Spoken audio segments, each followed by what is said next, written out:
దైవజనులు ఫిలిప్పీన్స్ దేశం నుంచి సౌదీ అరేబియా అనేక దేశాల సువార్త అందిస్తూ మా భారతదేశంలో ఉన్న సాధనం ఈనాడు మా మధ్యకి రావడములో మేము గొప్పవారం కాదు స్వామి.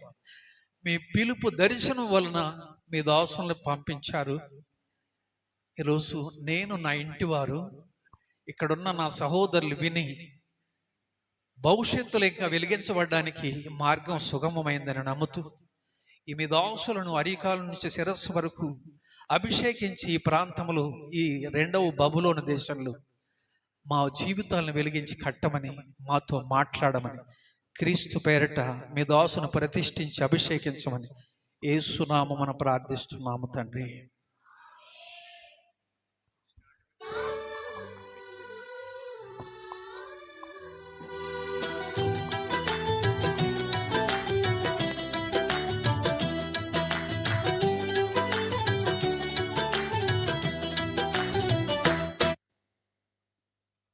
చెల్లించుచున్నాను.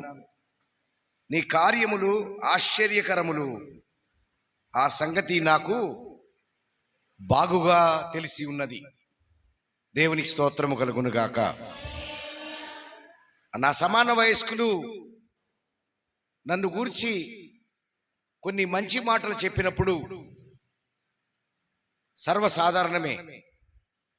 నాకంటే చిన్న వయసులో ఉండేవారు నాలో ఉండే కృపను గుర్తించినప్పుడు కొంచెము ఆనందమే. కానీ ప్రపంచానికే ఆశీర్వదించిన గొప్ప గొప్ప దైవజనుల పర్యవేక్షణలో పెరిగి ఎంతో గొప్ప సేవ చేసిన సేవకులంటి దైవజనుల ద్వారా దేవుడు పలికిస్తున్న మాటలు విన్నప్పుడు నాకు నిజంగానే ఒక పక్క భయం. ఎందుకు భయం అండి? వారు నా మీద పెట్టుకున్న ఆశ, దేవుడు నా మీద పెట్టుకున్న ఆశ నేను నిలుపుకోగలనా అనే ఒక భయం. ఆశ్చర్యం ఏంటంటే, ఒక ఎడారి దేశంలో ప్రభు నన్ను ఏర్పరచుకున్న విధానము, దాన్ని ఆయన కొనసాగిస్తున్న క్రమం చూసినప్పుడు ఆశ్చర్యం కలుగుతా ఉంది. నిజంగానే ఈ మాట ప్రభువు నాకు, సేవకులు ఇప్పుడు మాట్లాడుతున్నప్పుడు ప్రభువు ఈ మాటలో నన్ను జ్ఞాపకం చేశాడు. దేవునికి మహిమ కలుగునుగాక.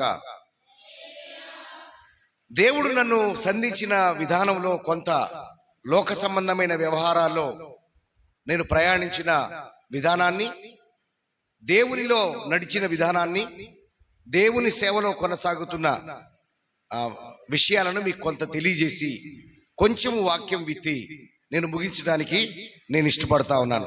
దేవునికి మహిమ కలుగునుగాక. Praise the Lord. హల్లెలూయా. నా పేరు బ్రదర్ కృష్ణ. నా పేరు మరి సేవకులు కృష్ణయ్య అని నన్ను పిలిచినప్పుడు, అలా నన్ను పిలిచిన వారు చాలా రోజులైంది. ఆ సేవకులతో నేను మాట్లాడినప్పుడు వారి పిలుపులో ఎంతో ప్రేమని నేను గ్రహించగలిగాను. దేవునికి స్తోత్రం కలుగునుగాక. ఒకప్పుడంటే క్రీస్తు తెలియదు, ఒకప్పుడంటే సంఘాలు లేవు, ఒకప్పుడంటే సేవ లేదు.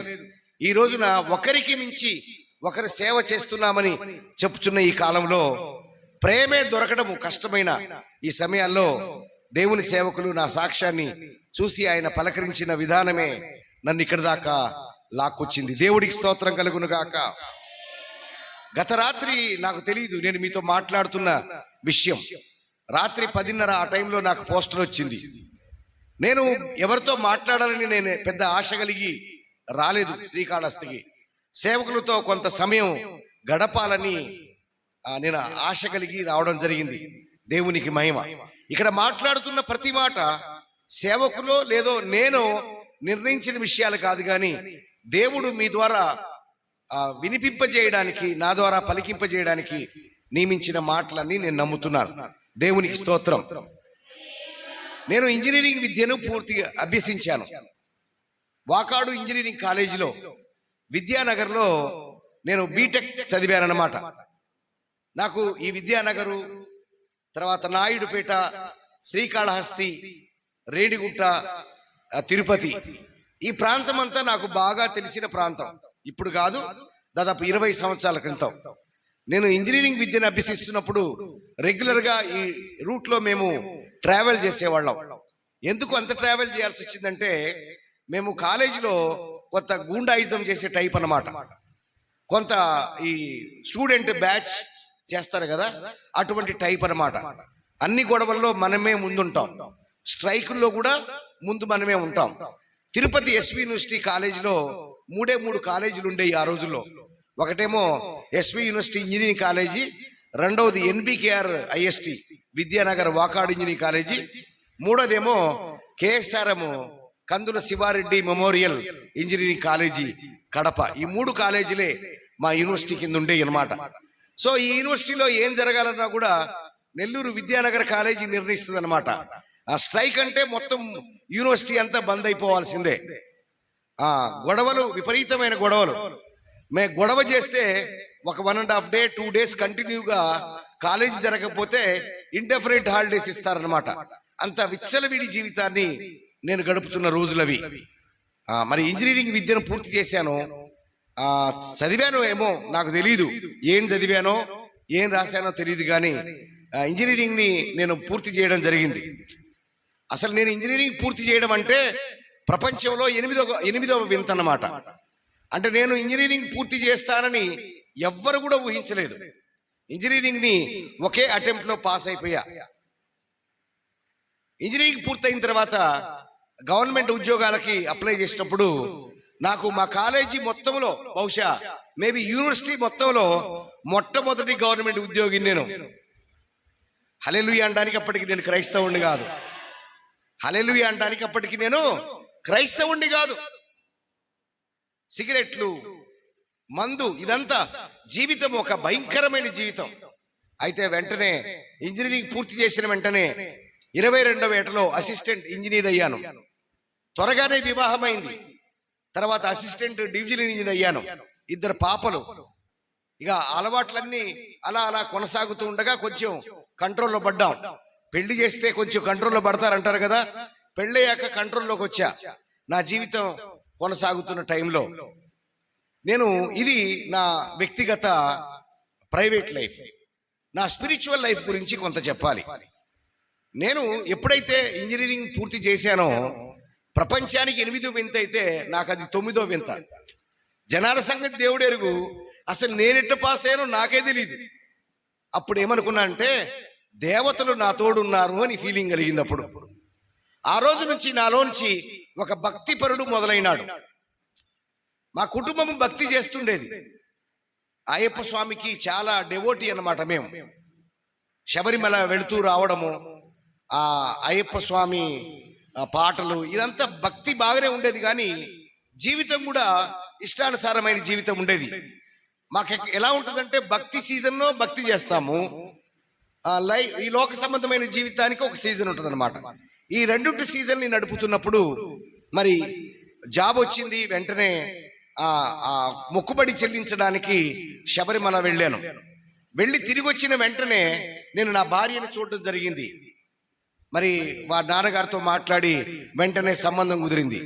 చూడండి, నా జీవితమే ఒక అగాధములో పడిపోవాల్సిన జీవితం. అసలు ఇంజనీరింగ్ పూర్తి చేయలేని పరిస్థితి నాది. అటువంటిది ఇంజనీరింగ్ పూర్తి చేయడం ఏంటి, గెజిటెడ్ హోదాలో ఒక ఇంజనీర్ ఉద్యోగం పొందుకోవడం ఏంటి, పెళ్ళవడము, పిల్లలు, ఇటువంటి పరిస్థితిలో నాలో నుంచి ఒక కొత్త భక్తిపరుడు బయలుదేరాడు. ఆ భక్తిపరుడు ఎట్లా అంటే, అసలు ఏ దేవుడు నాకు సహాయం చేశాడో తెలియదు. చాలా దేవుళ్ళు కదా, చాలా దేవుళ్ళు. ఇంతకుముందు మరి మీ శ్రీకాళహస్తి వీధిలో తిరుగుతున్నప్పుడు ఒక దేవుని, వాళ్ళ దేవుళ్ళు నమ్మే దేవుళ్ళ ఫొటోస్ ఉంటాయి కదా, పటాలు, ఆ అమ్మే షాపులో పోయి అట్లా కూర్చున్నా అనమాట. ఒక్కొక్క ఫ్రేమ్లో 5 దేవుళ్ళు, 6 దేవుళ్ళు, రకరకాల బ్యాక్గ్రౌండ్లు, రకరకాల ఫోటోలు. సో మాకంత పెద్ద విచిత్రమేం కాదు. మేము చాలా దేవుళ్ళు, దేవతలు కలిగి ఉన్నాం, కానీ ఇంతకీ నాకు సహాయం చేసిన దేవుడో దేవత ఎవరో నాకు తెలియదు. అప్పటి నుంచి నేను ఎలా దండం పెట్టుకునేవాడినంటే, విఘ్నేశ్వర స్వామి నుంచి మొదలెట్టి సీతారామచంద్ర లక్ష్మణ ఆంజనేయ స్వామి, మల్లికార్జున స్వామి, ఇలాగా నా నోటికి ఎంతమంది దేవుళ్ళు గుర్తొస్తే అంతమంది దేవుళ్ళకు కూడా నేను స్తోత్రాలు చెల్లించేవాడిని. ఎప్పుడైనా ఒక ఊరికి వెళ్ళానుకోండి, ఒక కొత్త దేవుడి పేరు కనపడింది అనుకోండి, మర్నాడు నుంచి ఆ దేవుడికి కూడా నేను నా స్తుతులలో యాడ్ చేసి ఆ విధంగా భీకరంగా భక్తి చేస్తుండేవాడిని. భక్తి విషయంలో కొదవలేదు, కుటుంబ విషయాల్లో ఇబ్బంది లేదు, ఆరోగ్య విషయాల్లో బాధ లేదు, ధనము విషయంలో వేదన లేదు, తల్లిదండ్రుల అనారోగ్యమని ఆ చింత లేదు, తోబుట్టు లేరనే బాధ లేదు. అందరూ ఉన్నారు, అన్నీ ఉన్నాయి. హ్యాపీగా సాగిపోతుంది మా జీవితం, కుటుంబ జీవితం కూడా. సో ఏడీ పదోన్నతి పొందిన తర్వాత నా భార్య నాతో ఒక మాట చెప్పింది. ఏమండి, నేను ఇంత భక్తి చేస్తున్నా కదా, నా భార్య కూడా ఆర్ఎస్ఎస్ స్కూల్స్లో చదివి వచ్చిందనమాట. సరస్వతి శిశు మందిర్ అనే స్కూల్స్ ఉంటాయి. ఆ సరస్వతి శిశు మందిర్ స్కూల్స్లో ఆవిడ చిన్నప్పటి నుంచి చదువుకుంటూ వచ్చింది. వాళ్ళకు కూడా చాలా పాటలు ఉన్నాయి. మన దేశం మన ధర్మం, మన హైందవ ధర్మం ఒక్కటే, హింద్ హింద్ అని వాళ్ళు అలా పాటలు రాసి ప్రజల్లో హిందూయిజాన్ని పురిగొల్పే పాటలు పాడుతూ ఉండేది నా భార్య, మేము ప్రైవేట్గా మాట్లాడుతున్నప్పుడు. నా ఉద్దేశం కూడా భారతదేశమే నా మాతృభూమి, భారతీయులందరూ కూడా నా సహోదరులు. ఎందుకంటే ప్రతిజ్ఞ చేసేవాళ్ళం. మా స్కూల్లో ఉన్నప్పుడు ప్రతిజ్ఞ నేనే చేయించేవాడిని, న్యూస్ కూడా నేను చదివేవాడిని స్కూల్లో ఉన్నప్పుడు. సో భారతదేశం అంటే నాకు ఎంతో ప్రేమ ఉండేది. కానీ భారతదేశంలో కొందరు క్రైస్తవులు, ముస్లింలు అంటే అసలు ఏమాత్రం ఇష్టం ఉండేది కాదు. భారతదేశము నా మాతృభూమి, భారతీయులందరూ నా సహోదరులు అనుకున్నప్పుడు వీళ్ళు గుర్తొచ్చేవాళ్ళు నాకు. వీళ్ళు ఒకప్పుడు భారతీయులే. ప్లేట్లు, గ్లాసులు, దుప్పట్లు పంచి వీళ్ళ మతాలు మార్చారు. కత్తులు చూపించి మహమ్మదీయులు మతాలు మారిస్తే, కపట ప్రేమ చూపించి క్రైస్తవులు మతాలు ఒకడేమో కత్తితో మార్చినాడు, ఇంకోడేమో కపట ప్రేమతో మార్చాడని ఫీల్ అవుతూ ఉండేవాడు. నేను అస్సలు ఇష్టం లేకుండే. భారతదేశమే గొప్పది. అటువంటి ఆలోచన విధానం కలిగిన నేను, నా భార్య వారానికి 6 రోజులు కూడా పూజలు చేస్తుండేది. వినాయక చవితి వస్తే ఆ మార్కెట్లో చెత్తంతా మా ఇంట్లోనే ఉండేది. ఎవరికైనా దొరకకపోతే మా ఇంటికి వస్తే ఆ చెత్త, ఆకులు, ఆ పండ్లు, ఆ పువ్వులు పట్టుకుని పోవచ్చు అనమాట. అంత పిచ్చి అనమాట. ఆ సోమవారం నుంచి మళ్ళీ శనివారం వరకు అందరి దేవుళ్ళు, దేవతలకు పూజ చేస్తుండేది నా భార్య. అటువంటి టైంలో తను ఒక ఉన్నత కుటుంబం నుంచి వచ్చింది, నేను కూడా నిరుపేద కుటుంబం నుంచి వచ్చాను. కాకపోతే నాకుండే ఉద్యోగాన్ని బట్టి ఒక గొప్ప కుటుంబంలో అమ్మాయి నాకు ఇవ్వాలని వాళ్ళు ఇష్టపడ్డారు, నాకుండే ఉద్యోగాన్ని చూసి. అటువంటి సమయంలో నా భార్య అంది, మా అమ్మ నాన్నలు మంచి పొజిషన్లో ఉన్నారు, మా అక్క వాళ్ళు మంచి పొజిషన్లో ఉన్నారు, మా బంధువుల్లో కలెక్టర్లు ఉన్నారు, పెద్ద పెద్ద స్థాయిలో ఉండేవాళ్ళు ఉన్నారు. కానీ నీకు కూడా స్థాయి ఉంది, కానీ మనకంత డబ్బు లేదు. చూస్తేనేమో 2 అమ్మాయిలు. లోకములో చాలా మార్పులు కలుగుతున్నాయి. జనాలేమో ఏఈ గారు, ఏడీ గారు అంటున్నారు, కానీ జీవితము ఎక్కడ వేసిన గొంగళి అక్కడే ఉంది. కొంచెం ఆర్థిక స్వావలంబన కోసం, కొద్దిగా ఆర్థికంగా బలపడడం కోసం మా అక్క వాళ్ళు దుబాయ్ ఎలాగో వెళ్ళారు కదా, నువ్వు కూడా సెలవు వెళ్తే పోయేదేముంది అని నన్ను అడిగింది. ఏంది అడిగిపోయేదని అడిగా నేను. ఎక్కడన్నా దుబాయ్కో ఎక్కడికో పోయి కొన్నాళ్ళు పోయి, నీకు ఎలాగో గవర్నమెంట్ జాబ్ కదా, కొంత ఉద్యోగానికి సెలవు పెడితే మళ్ళీ ఉద్యోగం చేసుకుని అక్కడ మళ్ళీ తిరిగి నా జాబ్లో జాయిన్ అవ్వచ్చు అని నన్ను కన్విన్స్ చేసింది. నాకేంటంటే భారతదేశమే నా మాతృభూమి అయినప్పుడు ఎవడో దేశానికి పోతే నేను బతికినా ఒకటే, చచ్చిపోయినా ఒకటే. కానీ నా భార్య అడుగుతున్న విధానాన్ని బట్టి, నా బిడ్డల్ని చూపిస్తూ, చూడు ఈ చిన్న బిడ్డల భవిష్యత్తు కోసమే కదా నేను అడుగుతుంది అని నన్ను కన్విన్స్ చేసేప్పుడు, నా కుటుంబం కోసం తప్పనిసరిలో నేను వేరే దేశానికి వెళ్ళాలని నిర్ణయించుకొని ఏపీ ట్రాన్స్పోర్ట్ డిపార్ట్మెంట్లో సెలవుకు అప్లై చేశాను.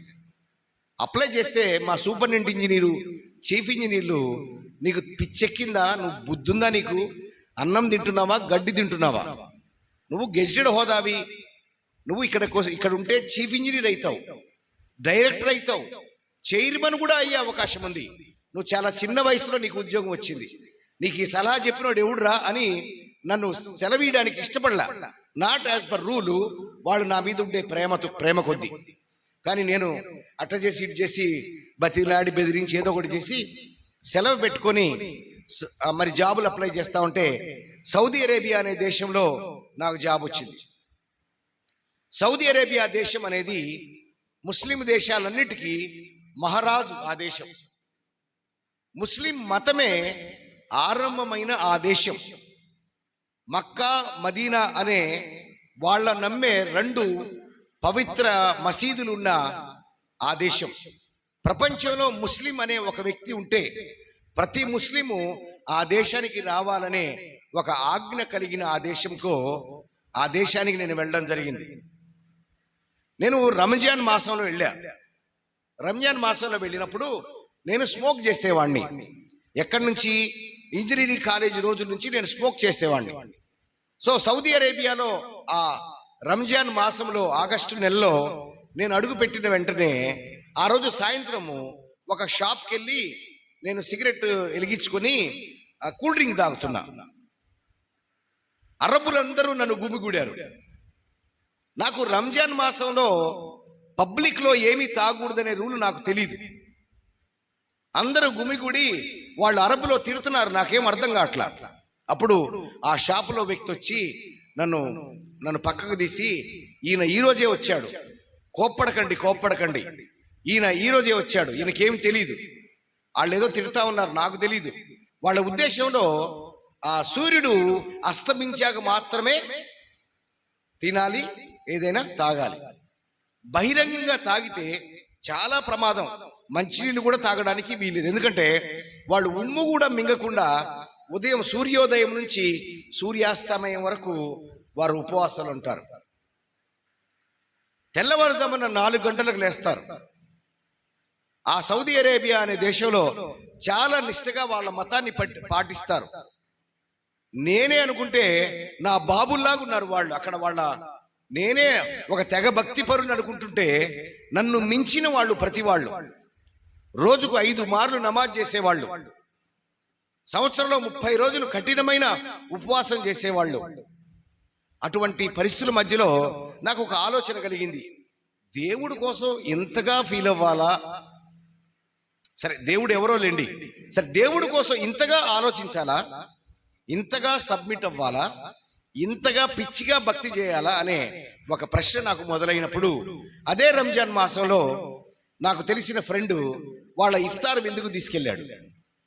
ఇఫ్తార్ విందుకు తీసుకెళ్ళి మనం ఎలాగా సువార్త చెబుతామో వాళ్ళు కూడా వాళ్ళ దేవుడి గురించి చెప్పడానికి ఇఫ్తార్ విందుకు పిలిచి 4 మాటలు వాళ్ళ దేవుడి గురించి చెప్తారన్నమాట.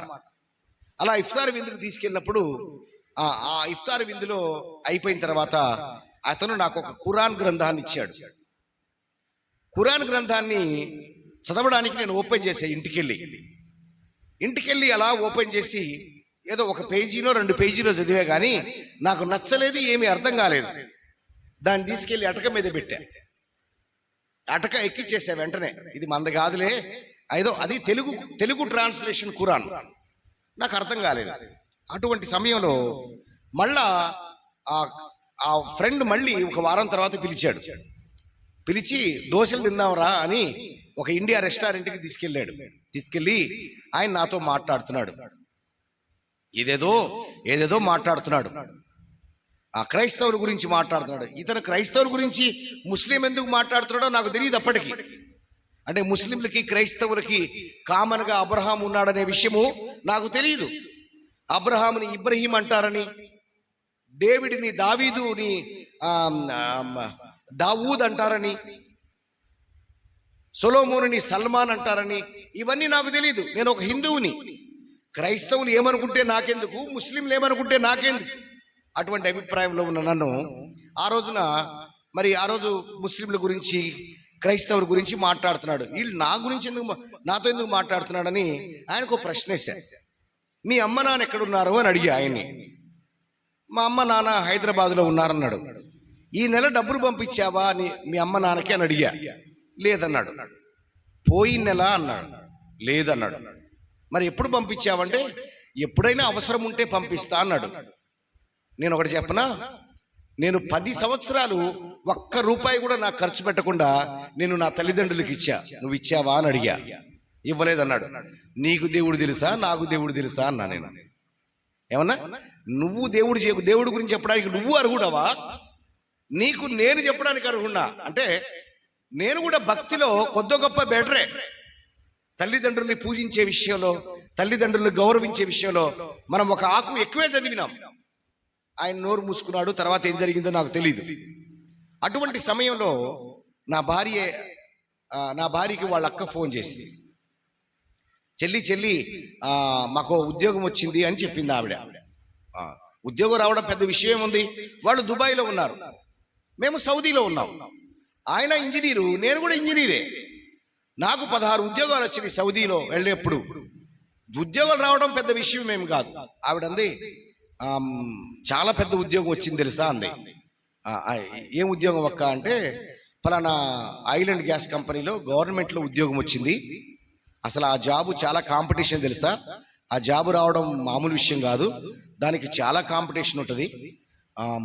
అసలు ఏ జాబ్ వచ్చేది కూడా మాకు అర్థమైంది. మేము ప్రేయర్కి వెళ్తున్నాము, ప్రేయర్లో పెట్టాము. దేవుడు ఎక్కడ జాబ్ ఇస్తాడో చెప్పాడు, ఎంత జీతం వస్తుందో కూడా చెప్పాడు.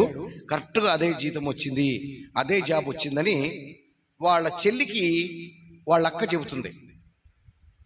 ఇప్పుడు నా వైఫ్ పరిస్థితి ఏంటంటే, అక్క కంటే మంచి పొజిషన్లో వెళ్ళాలనేది ఆమె బాధ.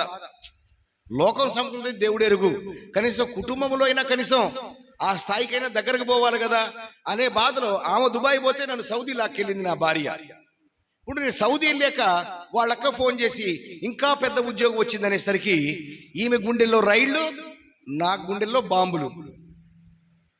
ఆమె ఇచ్చిన రైళ్లే నా గుండెలో బాంబు. ఈమె నన్ను ఏడికి తీసుకుపోతాయి. ఇప్పుడు వాళ్ళక్క దేశం దాటిందని నన్ను ఇప్పుడు దేశం దాటిచ్చింది. వాళ్ళ అక్కోళ్ళకి పెద్ద జాబ్ వచ్చింది, నన్ను ఏమంటుందో అంటే, ఇప్పుడు ఆవిడ అందట, మేము బావ చిన్నప్పుడు ప్రభు నమ్ముకున్నాడు, మేము క్రిస్టియన్స్, వాళ్ళ అమ్మ నమ్మింది, కానీ బావ ఎప్పుడు చర్చికి పోయేవాడు కాదు, ఈ మధ్యలోనే చర్చికి పోతున్నాం దుబాయ్లో అని మేము ఉపవాసం ఉండి ప్రార్థించినాము అని చెప్పిందట. చెప్పినప్పుడు నాకు వచ్చిన భార్య, ఏమండి మనం ఇన్ని పూజలు చేశాం కదా, ఇంతమంది దేవుళ్ళను ముఖ్యం కదా, కొద్ది గొప్ప నువ్వు కూడా భక్తిపరుడే, నేను కూడా భక్తిపరురాలనే, మనకేం పెద్దగా కలిసి రాలేదు కదా. యేసు ప్రభు ఏదో జాబ్ ఏదొచ్చేది కూడా చూపిస్తాడట, ఎంత జీతం వచ్చేది కూడా చెప్తాడట, మనం కూడా మొక్కితే పోయేదే ఉంది అని అంది. నేనన్నా, నువ్వు తెంగరదానివా అన్నా, నువ్వు పిచ్చిదానివా, నువ్వు పోయి ఎవరో ఏదో చెప్పారని నువ్వు పోయి ఎవరో వాళ్ళ దేవుడు వీళ్ళ దేవుడు అని తిడతా ఉండేవాడిని నేను. వాళ్ళ దేవుడు వీళ్ళ దేవుడి దగ్గరికి పోతా అంటే నువ్వు పిచ్చిదానివా అంటే, అవునులే ఇట్లాంటివి బాగానే ఉంటాయిలే అంటే ఆవిడ నా మీద విసురులేసింది అనమాట. ఆవిడ చెప్పింది నేను వినట్లేదు కదా, ఆవిడికి నేను కౌంటర్ ఇస్తే ఆవిడ కూడా ఆమె నా ఈగో మీద కౌంటర్ ఇస్తుంది. ఏంటి అంతేలే, పౌరుషానికి ఏం తక్కువ లేదు అంటే, సంపాదించడం చేత కాదు కానీ పౌరుషానికి ఏం తక్కువ లేదనే డైలాగ్ నా మీద వేసింది. కొంచెం చిన్నబుచ్చుకున్నా.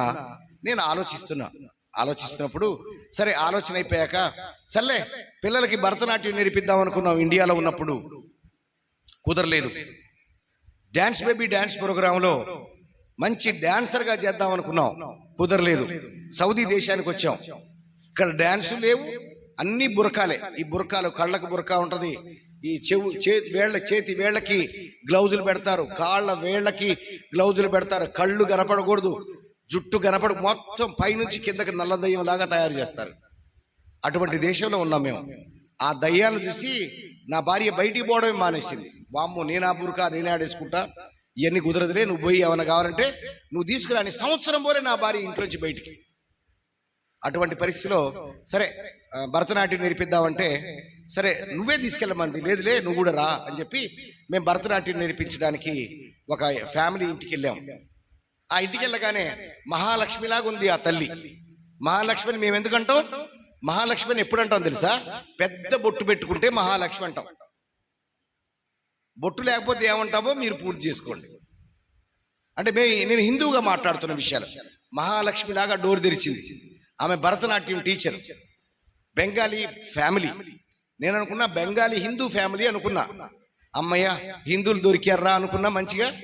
భరతనాట్యం అవుతుంది, 1కి 2కు 3 క్లాసులు అయిపోయినాయి. వాళ్ళని భోజనానికి మా ఇంటికి పిలుస్తున్నా, వాళ్ళు రావడంలే. అప్పుడు అడిగా, ఏమంటే మిమ్మల్ని భోజనానికే కదా పిలుస్తున్నాను, ఎందుకు రావట్లే మా ఇంటికి అని నేను అడిగా. అప్పుడు అన్నారు వాళ్ళు, మేము వారానికి 3 సార్లు చర్చికి పోతామన్నారు.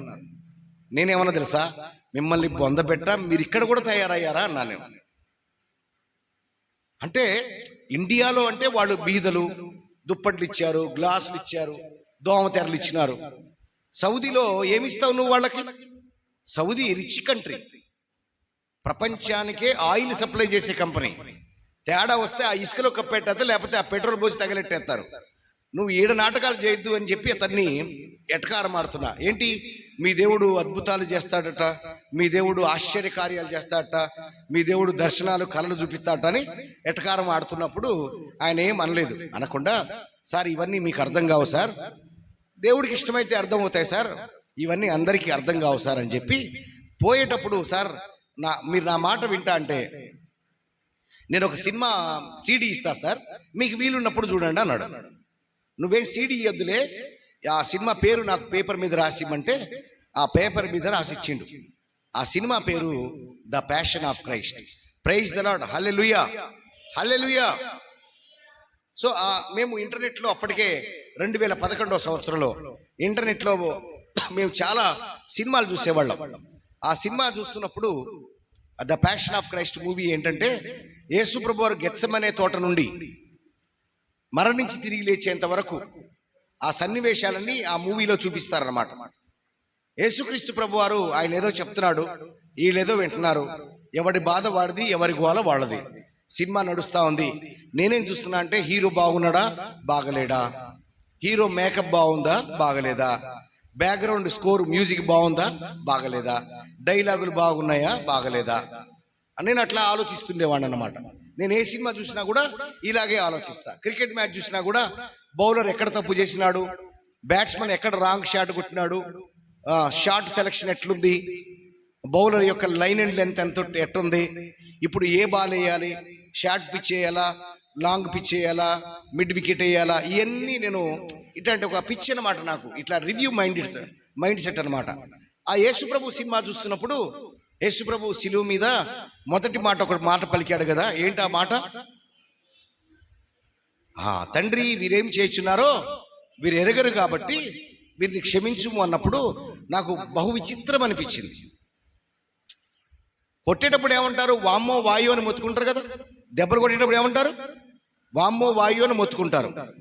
పారిపోవడానికి ట్రై చేస్తారు, బతివులు ఆడతారు. ఈయన మాత్రం కొట్టించుకుంటున్నాడు, వాళ్ళు మెత్త కొడుతున్నారు. కొట్టడమే కాదు, దున్నేస్తున్నారు. అంతా అయిపోయింది.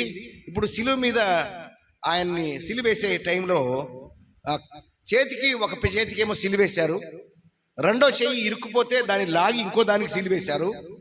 మూడవ మేకు 2 కాళ్ళను పెట్టి కాలు మీద కాలు పెట్టి మేకు దించుతా ఉంటే ఆ నొప్పికి ఆయన అంటున్నాడు, తండ్రి వీరేమి చేయుచున్నారో వీరు ఎరుగరు కాబట్టి వీరిని క్షమించుము. నేనేమంటా అంటే, నొప్పి ఎక్కువైనప్పుడు భయంకరంగా తిడతారట. ఏమంట? ఎంత నొప్పి ఎక్కువైతే అంత భయంకరంగా తిడతారట. నా భార్య అంటుండేది అనమాట, డెలివరీ పెయిన్స్ లో భయంకరంగా తిడతారు, డెలివరీ చేసేటప్పుడు ఆ నొప్పికి తట్టుకోలేక, అంటే ఎనీ పెయిన్ ఎక్కువ తిడతారట. యేసుప్రభు వారు ఎంత ఎక్కువ పెయిన్ అయితే అంత క్షమించమని అడుగుతున్నాడు. దేవుడికి స్తోత్రం కలుగును గాక, హల్లెలూయా. ఎంత ఎక్కువ గాయం చేస్తే అంత క్షమించమని అడుగుతున్నాడు. ఈయనకు మైండ్ దొబ్బిందా? అసలు ఏమైంది? ఈయన ఏమడగాలి?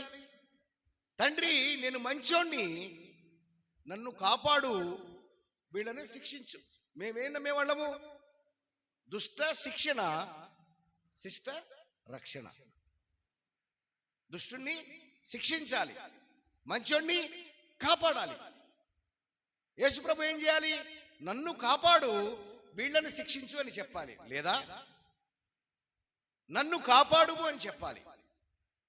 ఆయన ఏమంటా అంటే, వీళ్ళని కాపాడు అని తన గురించి కాపాడమని అడగట్లేదు. నాకు అసలు అర్థం కాలేదు. నేను 3 జరగాలి. నేను ఒక డైలాగ్ రైటర్ అయితే 3 రాస్తా. ఏమని? నేను మంచోడిని, వీళ్ళని శిక్షించు. సర్లే, వాళ్ళ సంగతి దేవుడు ఎరుగు. నేను మంచోడిని, నన్ను కాపాడు. లేకపోతే ఇగో వీళ్ళ తాట తీసి నన్ను కాపాడన్నాడు. కానీ ప్రభు అంటున్నాడు, వీళ్ళని క్షమించు అని తన గురించి అడగట్లేదు. నాకు విచిత్రం అయిపోయింది. మళ్ళీ ఆ సినిమా చూడడానికి మొదటి నుంచి ఆ సినిమా చూస్తున్నప్పుడు ఆయన అన్నమాట, మిమ్మల్ని హింసించే వారి కొరకు ప్రార్థించండి అన్నాడు. దేవునికి స్తోత్రం కలుగును గాక. అదేంటి మిమ్మల్ని హింసించే వారి కొరకు ప్రార్థించండి? అట్టెవడైనా ప్రార్థిస్తాడా? ఆయన చెప్పిన మాట ఆయనకు హింస ఎదురైనప్పుడు ఆయన ప్రార్థించాడు. దేవుడికి స్తోత్రం కలుగును గాక. దాన్ని బట్టి నాకేమనిపించిందంటే, హీఈస్ ఏ గ్రేట్ మ్యాన్ అనుకున్నా నేను. గ్రేట్ మ్యాన్ అంటే అర్థం ఏంటంటే మహానుభావుడు. అర్థమైందండి? మహానుభావుడు. ఎందరో మహానుభావులు, అందరికీ వందనాలు. మాకు సామెత ఉండేదన్నమాట. ఒక పాట, సినిమా పాట కూడా ఉండేది, ఎందరో మహానుభావులు అందరికీ వందనాలు. నాకు ఆయన పలికిన మాటను బట్టి ఆయన ఒక మహానుభావుడు అని అర్థమైంది. ఇప్పుడు ఆయన గురించి నేను ఎవరో తెలుసుకోవాలని ఆశ ఉంది నాలో. కానీ ఆయన క్రైస్తవుల దేవుడు కాబట్టి నాకు ఇష్టం లేదు. క్రైస్తవులు పూజించే దేవుడు వేరే దేశానికి సంబంధించిన దేవుడు, భారతదేశానికి సంబంధించిన ఆయన కాదు కాబట్టి నాకు ఇష్టం లేదు. కానీ ఆయన అన్న మాటను బట్టి ఆయన గురించి తెలుసుకోవాలనే ఆలోచన ఉంది. ఈ క్రైస్తవుడి దగ్గరికి పోయి మీ దేవుడి గురించి చెప్పమంటే అంతకంటే నీళ్ళు లేని బావిలో దూకి సావడం మేలు నా దృష్టిలో. మీ దేవుడి గురించి చెప్పండి, ఇంకేమైనా ఉందా? అస్సలు నాకు ఇష్టం లేదు. ఏం చేయాలా? ఫస్ట్ ఈయన గురించి తెలుసుకోవాలంటే ఒక కండిషన్ పెట్టా. ఇగో యేసు ప్రభువా, నువ్వు దేవుడు అని చాలా మంది అంటారు. అవన్నీ నాకు అనవసరం.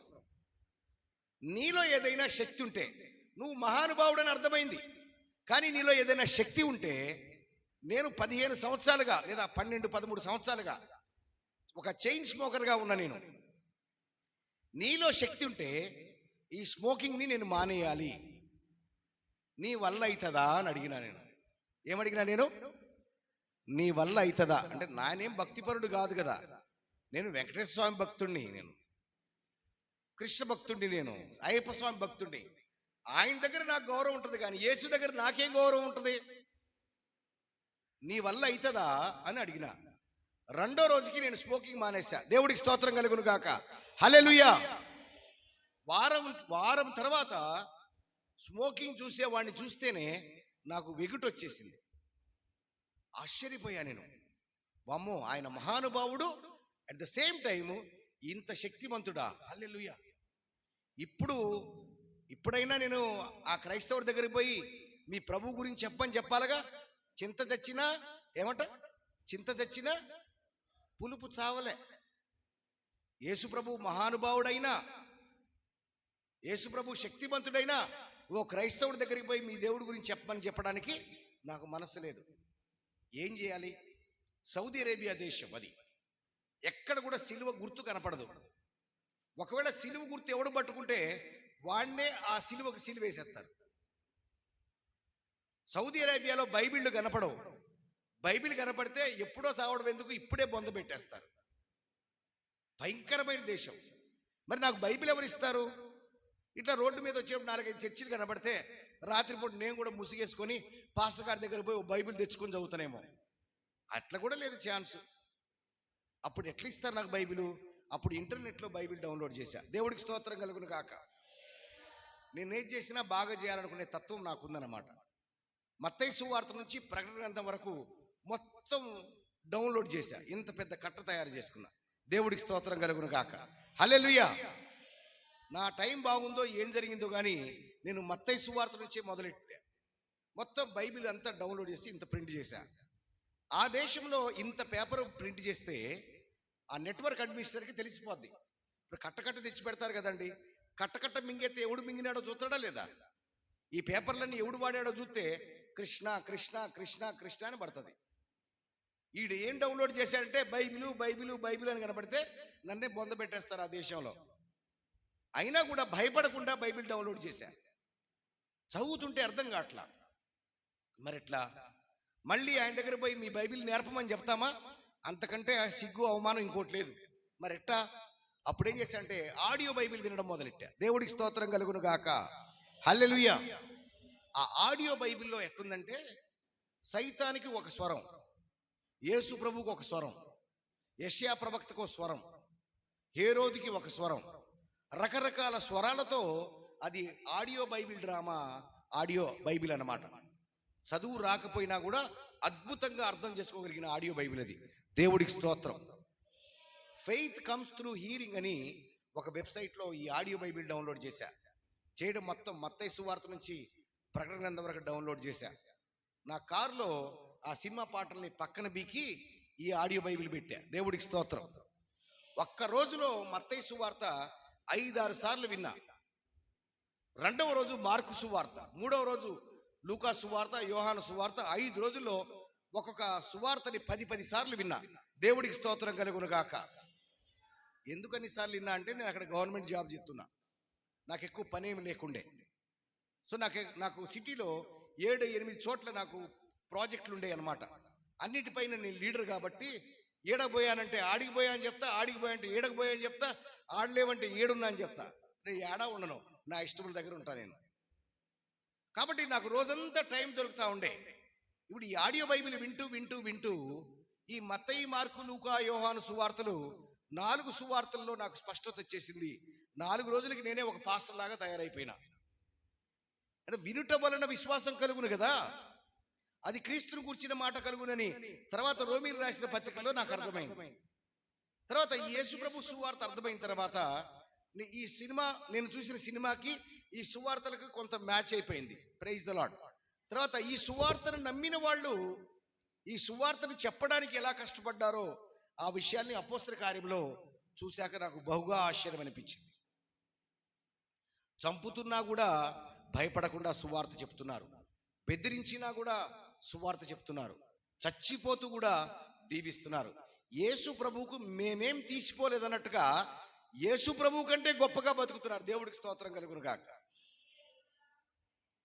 ఆ తర్వాత రోమీలు రాసిన పత్రిక, ఈ విధంగా కొరింథీలు, గలతీలు, ఎఫెసీయులు, ఇదంతా ప్రకటన గ్రంథం వరకు 3 నెలలు రోజుకి 18 గంటల చొప్పున 25 సార్లు బైబిల్ విన్నా. దేవుడికి స్తోత్రం కలుగును గాక. నేను వినడము, నా భార్యకి చెప్పడము, ఆమె కూడా వినడము, రాత్రిపూట వచ్చి కూర్చొని ఇద్దరం ఏడ్చేవాళ్ళం. బాబోయ్, దేవుడంటే ఇదా? మనమేమో పండ్లు, ఆకులు, వక్కలు, చెత్త చెదారం, లడ్డూలు ఇవనుకున్నాము. ఇది కాదన్నమాట.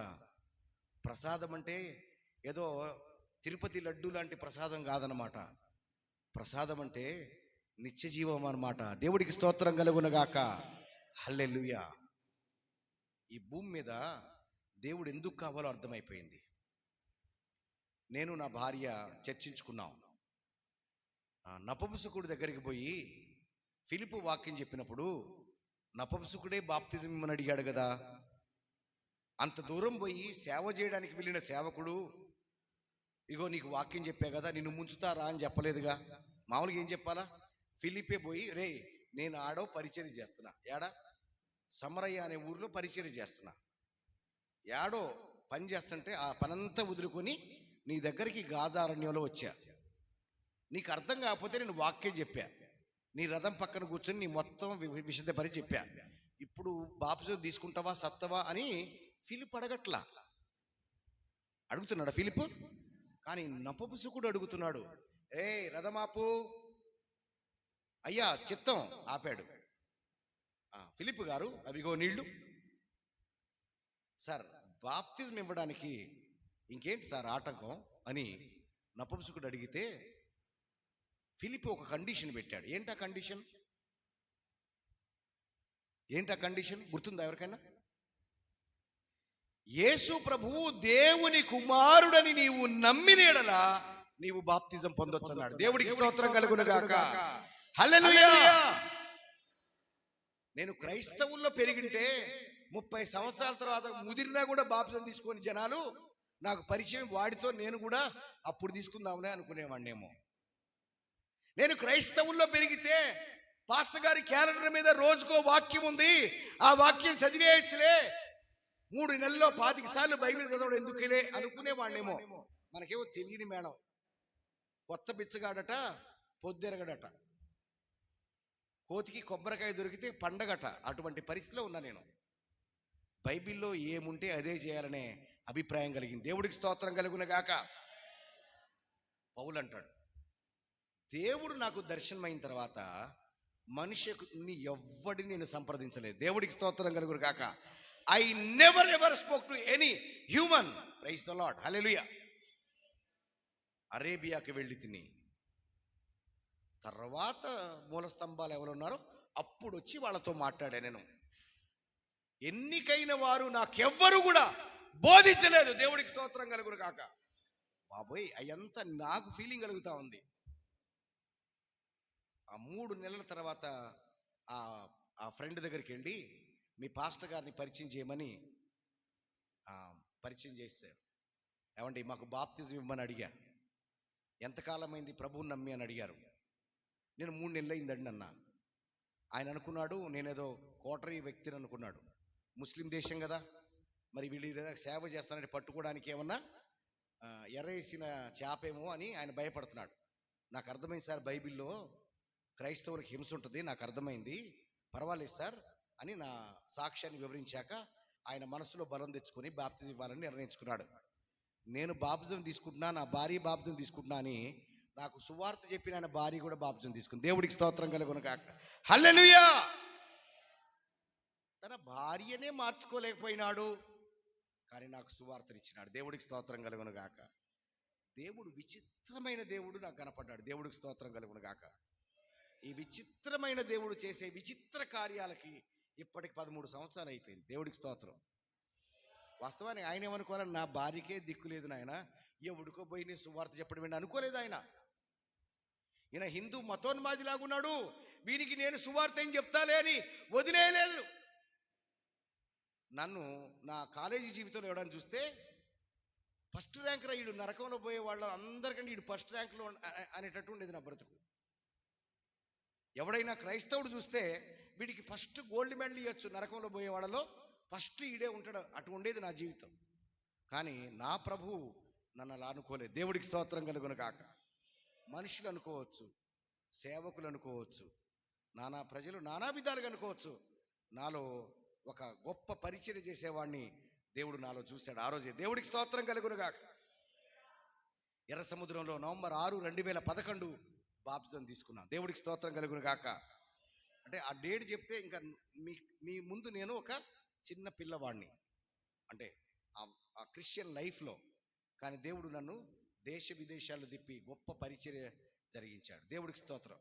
ఆ పరిచర్య ఎలా చేయించాడంటే, ఎప్పుడైతే యేసు ప్రభువుని నమ్మి మేము బాప్తిజం పొందామో, తర్వాత సువార్త చెప్పాము, కొందరు ప్రభువుని అంగీకరించారు, బాప్తిజం పొందారు, వాళ్ళే నాకు బైబిల్ తెచ్చి ఇచ్చినారు. ఎందుకంటే ఈ సువార్తలో శక్తి ఉంది. దేవుడికి స్తోత్రం కలుగును గాక. రక్షించుటకు శక్తి కలిగిన వాక్యం అన్నారు, కానీ రక్షించే పాస్టర్ గారు శక్తివంతుడు అనుకోలేదు అని బైబిల్ చెప్పలేదు. ఆత్మలను రక్షించుటకు శక్తి గల వాక్యమును సాత్వికంతో అంగీకరించండి అన్నాడు. దేవుడికి స్తోత్రం కలుగును గాక. అసలు మనుషుని రక్షించేదే సువార్తలోని శక్తి అట. దేవుడికి స్తోత్రం కలుగును గాక. పాస్టర్ గారి వాక్చాతుర్యతం కాదు, సేవకుడి యొక్క తీవ్రమైన మనోవేదన కాదు, అసలు ఆ గాస్పల్లోనే ఉందట శక్తి, మనుషుల్ని రక్షించగలిగిన శక్తి. అటువంటి టైంలో నా ఇంజనీరింగ్ ఫ్రెండ్స్ అందరికీ, 10th క్లాస్ ఫ్రెండ్స్కి, ఇంటర్మీడియట్ ఫ్రెండ్స్ అందరికీ ఫోన్లు చేసేవాడిని. ఒరే, నేను ఇట్లా బాప్తిజం తీసుకున్నా అని నా సంతోషాన్ని నేను షేర్ చేయడానికి అందరికి ఫోన్ చేసి చెప్పేవాడిని. ఎవరిలో కూడా నెత్తురు లేదు, చుక్క నెత్తురు లేదు, ఎవరికి కూడా సంతోషం లేదు. మా అమ్మ నాన్నలకు చెప్పా, మా తమ్ముడికి చెప్పా, మా చెల్లికి చెప్పా, మా బంధువులకు చెప్పా, హలో మేము క్రైస్తవులు అయిపోయినాం తెలుసా అని ప్రచారం మొదలెట్టా. నీకేం పోయే కాలం వచ్చిందని వాళ్ళు, ఏదోలే మీకు అర్థం కాదులే, నాకు ఇంతకాలం అర్థం కాలేదు, ఇప్పుడు అర్థమైంది, రేపు మీకు అర్థం వద్దులే అని వాళ్ళని కూడా క్షమాపణ హృదయంతోనే వాళ్ళు అలా చేస్తూ చేస్తూ నా ఫీలింగ్ ఏంటంటే, యేసు ప్రభు గనక ఒకవేళ నాకు తెలియకపోతే నేను ఉద్యోగం చేసేవాడిని, సిఈనో, డిఈనో, ఎంపీనో, ఎమ్మెల్యేనో, కోటీశ్వరనో అయ్యేవాడిని, తుదకు నరకానికి పోయేవాడిని కదా. ఇప్పుడు యేసు ప్రభువుని తెలియని ప్రతివాడు నరకానికి పోతాడు కదా. ఆయన గ్రేట్ కమిషన్ ఇస్తే ఏంది, సర్వలోకానికి పొమ్మని చెప్తే ఏంటి, పోవద్దని చెప్తే ఏంటి? మనమేమో చర్చి మేడం కాదు. చర్చి అయితే అలా ఒక వాక్యం రాసి ఇది చాలా ఇంపార్టెంట్ అనేవాళ్ళు. అంటే సర్వలోకానికి వెళ్ళి సర్వ సృష్టికి సువార్త ప్రకటించడనో, మత్తయి సువార్త 28:18-20 అనో పాస్టర్ గారు చెప్పినప్పుడు విని విని విని అవునా సువార్త చేయాలా, సర్వలోకానికి వెళ్ళాలా అని అనుకునేవాడిని. మనమేమో బైబిల్ అంతా చదివిన మేళం ఇది.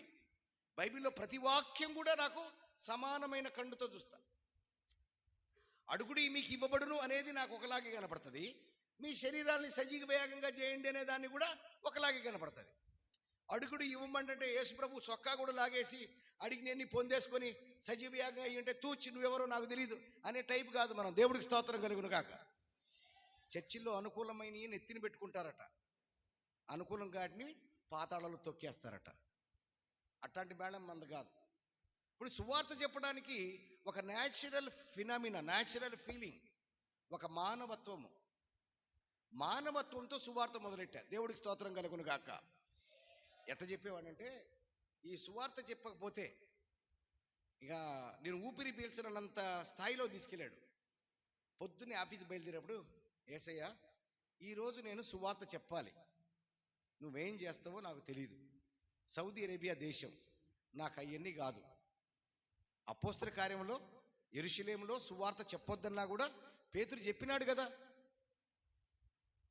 యెరూషలేములో ధర్మశాస్త్రం ఆ ప్రధాన యాజకుడు ఏమన్నాడు, యేసు నామములో ఎంత మాత్రమూ బోధించుటకు వీల్లేదన్నాడు కదా. అన్నా కూడా తర్వాత ఏమన్నారు, యెరూషలేమును ఈ బోధతో నింపిపడేశారని కూడా అన్నాడుగా.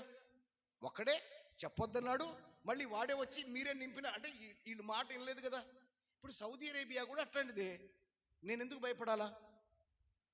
నిన్న నేడు ఏకరీతిగా ఉన్న దేవుడు అంటున్నారు కదా. పరిశుద్ధాత్మ శక్తి వల్ల కదా. పరిశుద్ధాత్ముడికి సౌదీ అంటే భయమా అని అడిగినా నేను. పరిశుద్ధాత్మ దేవుడికి సౌదీ అంటే భయమా, సౌదీ రాజు అంటే భయమా?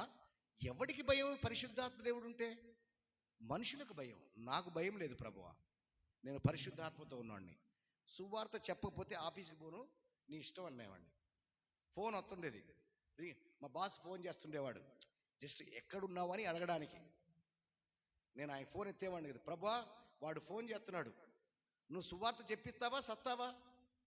నువ్వు సువార్త చెప్పిస్తేనే సువార్త చెప్పి ఆఫీస్కి వెళ్తా అంటే దేవుడు ఎవరినో ఒకటి చూపించేవాడు. సువార్త చెప్పి ఆఫీస్కి 10కో 11కో పోయేవాడు. దేవుడికి స్తోత్రం కలుగును గాక. సౌదీ ఇంజనీర్ని నా దగ్గర ట్రైనింగ్ పంపించేవాడు. 3 రోజులు ట్రైనింగ్కి. ఇంజనీర్లు ఉంటారుగా కొత్తగా ఇంజనీరింగ్ గ్రాడ్యుయేట్లు, వాళ్ళ 3 రోజులు ట్రైనింగ్ పంపిస్తే 3 గంటల్లో ట్రైనింగ్ ఫినిష్ చేసి 3 రోజులు సువార్త చెప్పి పంపించేవాడిని. చర్చికి పోలేప్పటికీ ఇంకా చర్చి జీవితం మొదలగాల. చర్చికి ఏడబోతాం? ఇంగ్లీష్ చర్చి, అది ఫిలిప్పీలో దేశం బాప్తిస్మ చర్చి. ఆ చర్చిలో వాళ్ళేం చెప్తారు నాకు అర్థం కాదు, నేనేం చెప్తానో వాళ్ళకి అర్థం కాదు.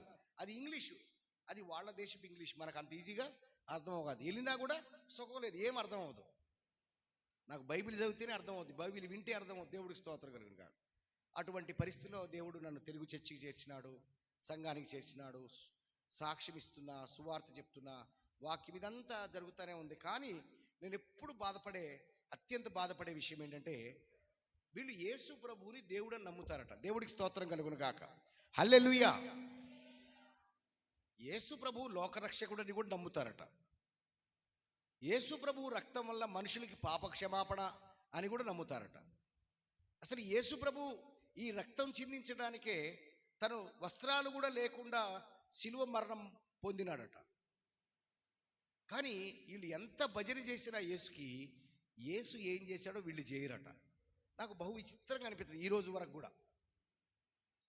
కూడా నాకు విచిత్రం అనిపిస్తుంది క్రైస్తవులు చూస్తే. అసలు యేసుని నువ్వు ఆరాధిస్తేనే యేసు ఏం చేశాడో నువ్వు అది చేయాలి. దేవుడికి స్తోత్రం కలుగును గాక. హల్లెలూయా. నేనేమనేవానంటే, ఇది 2024.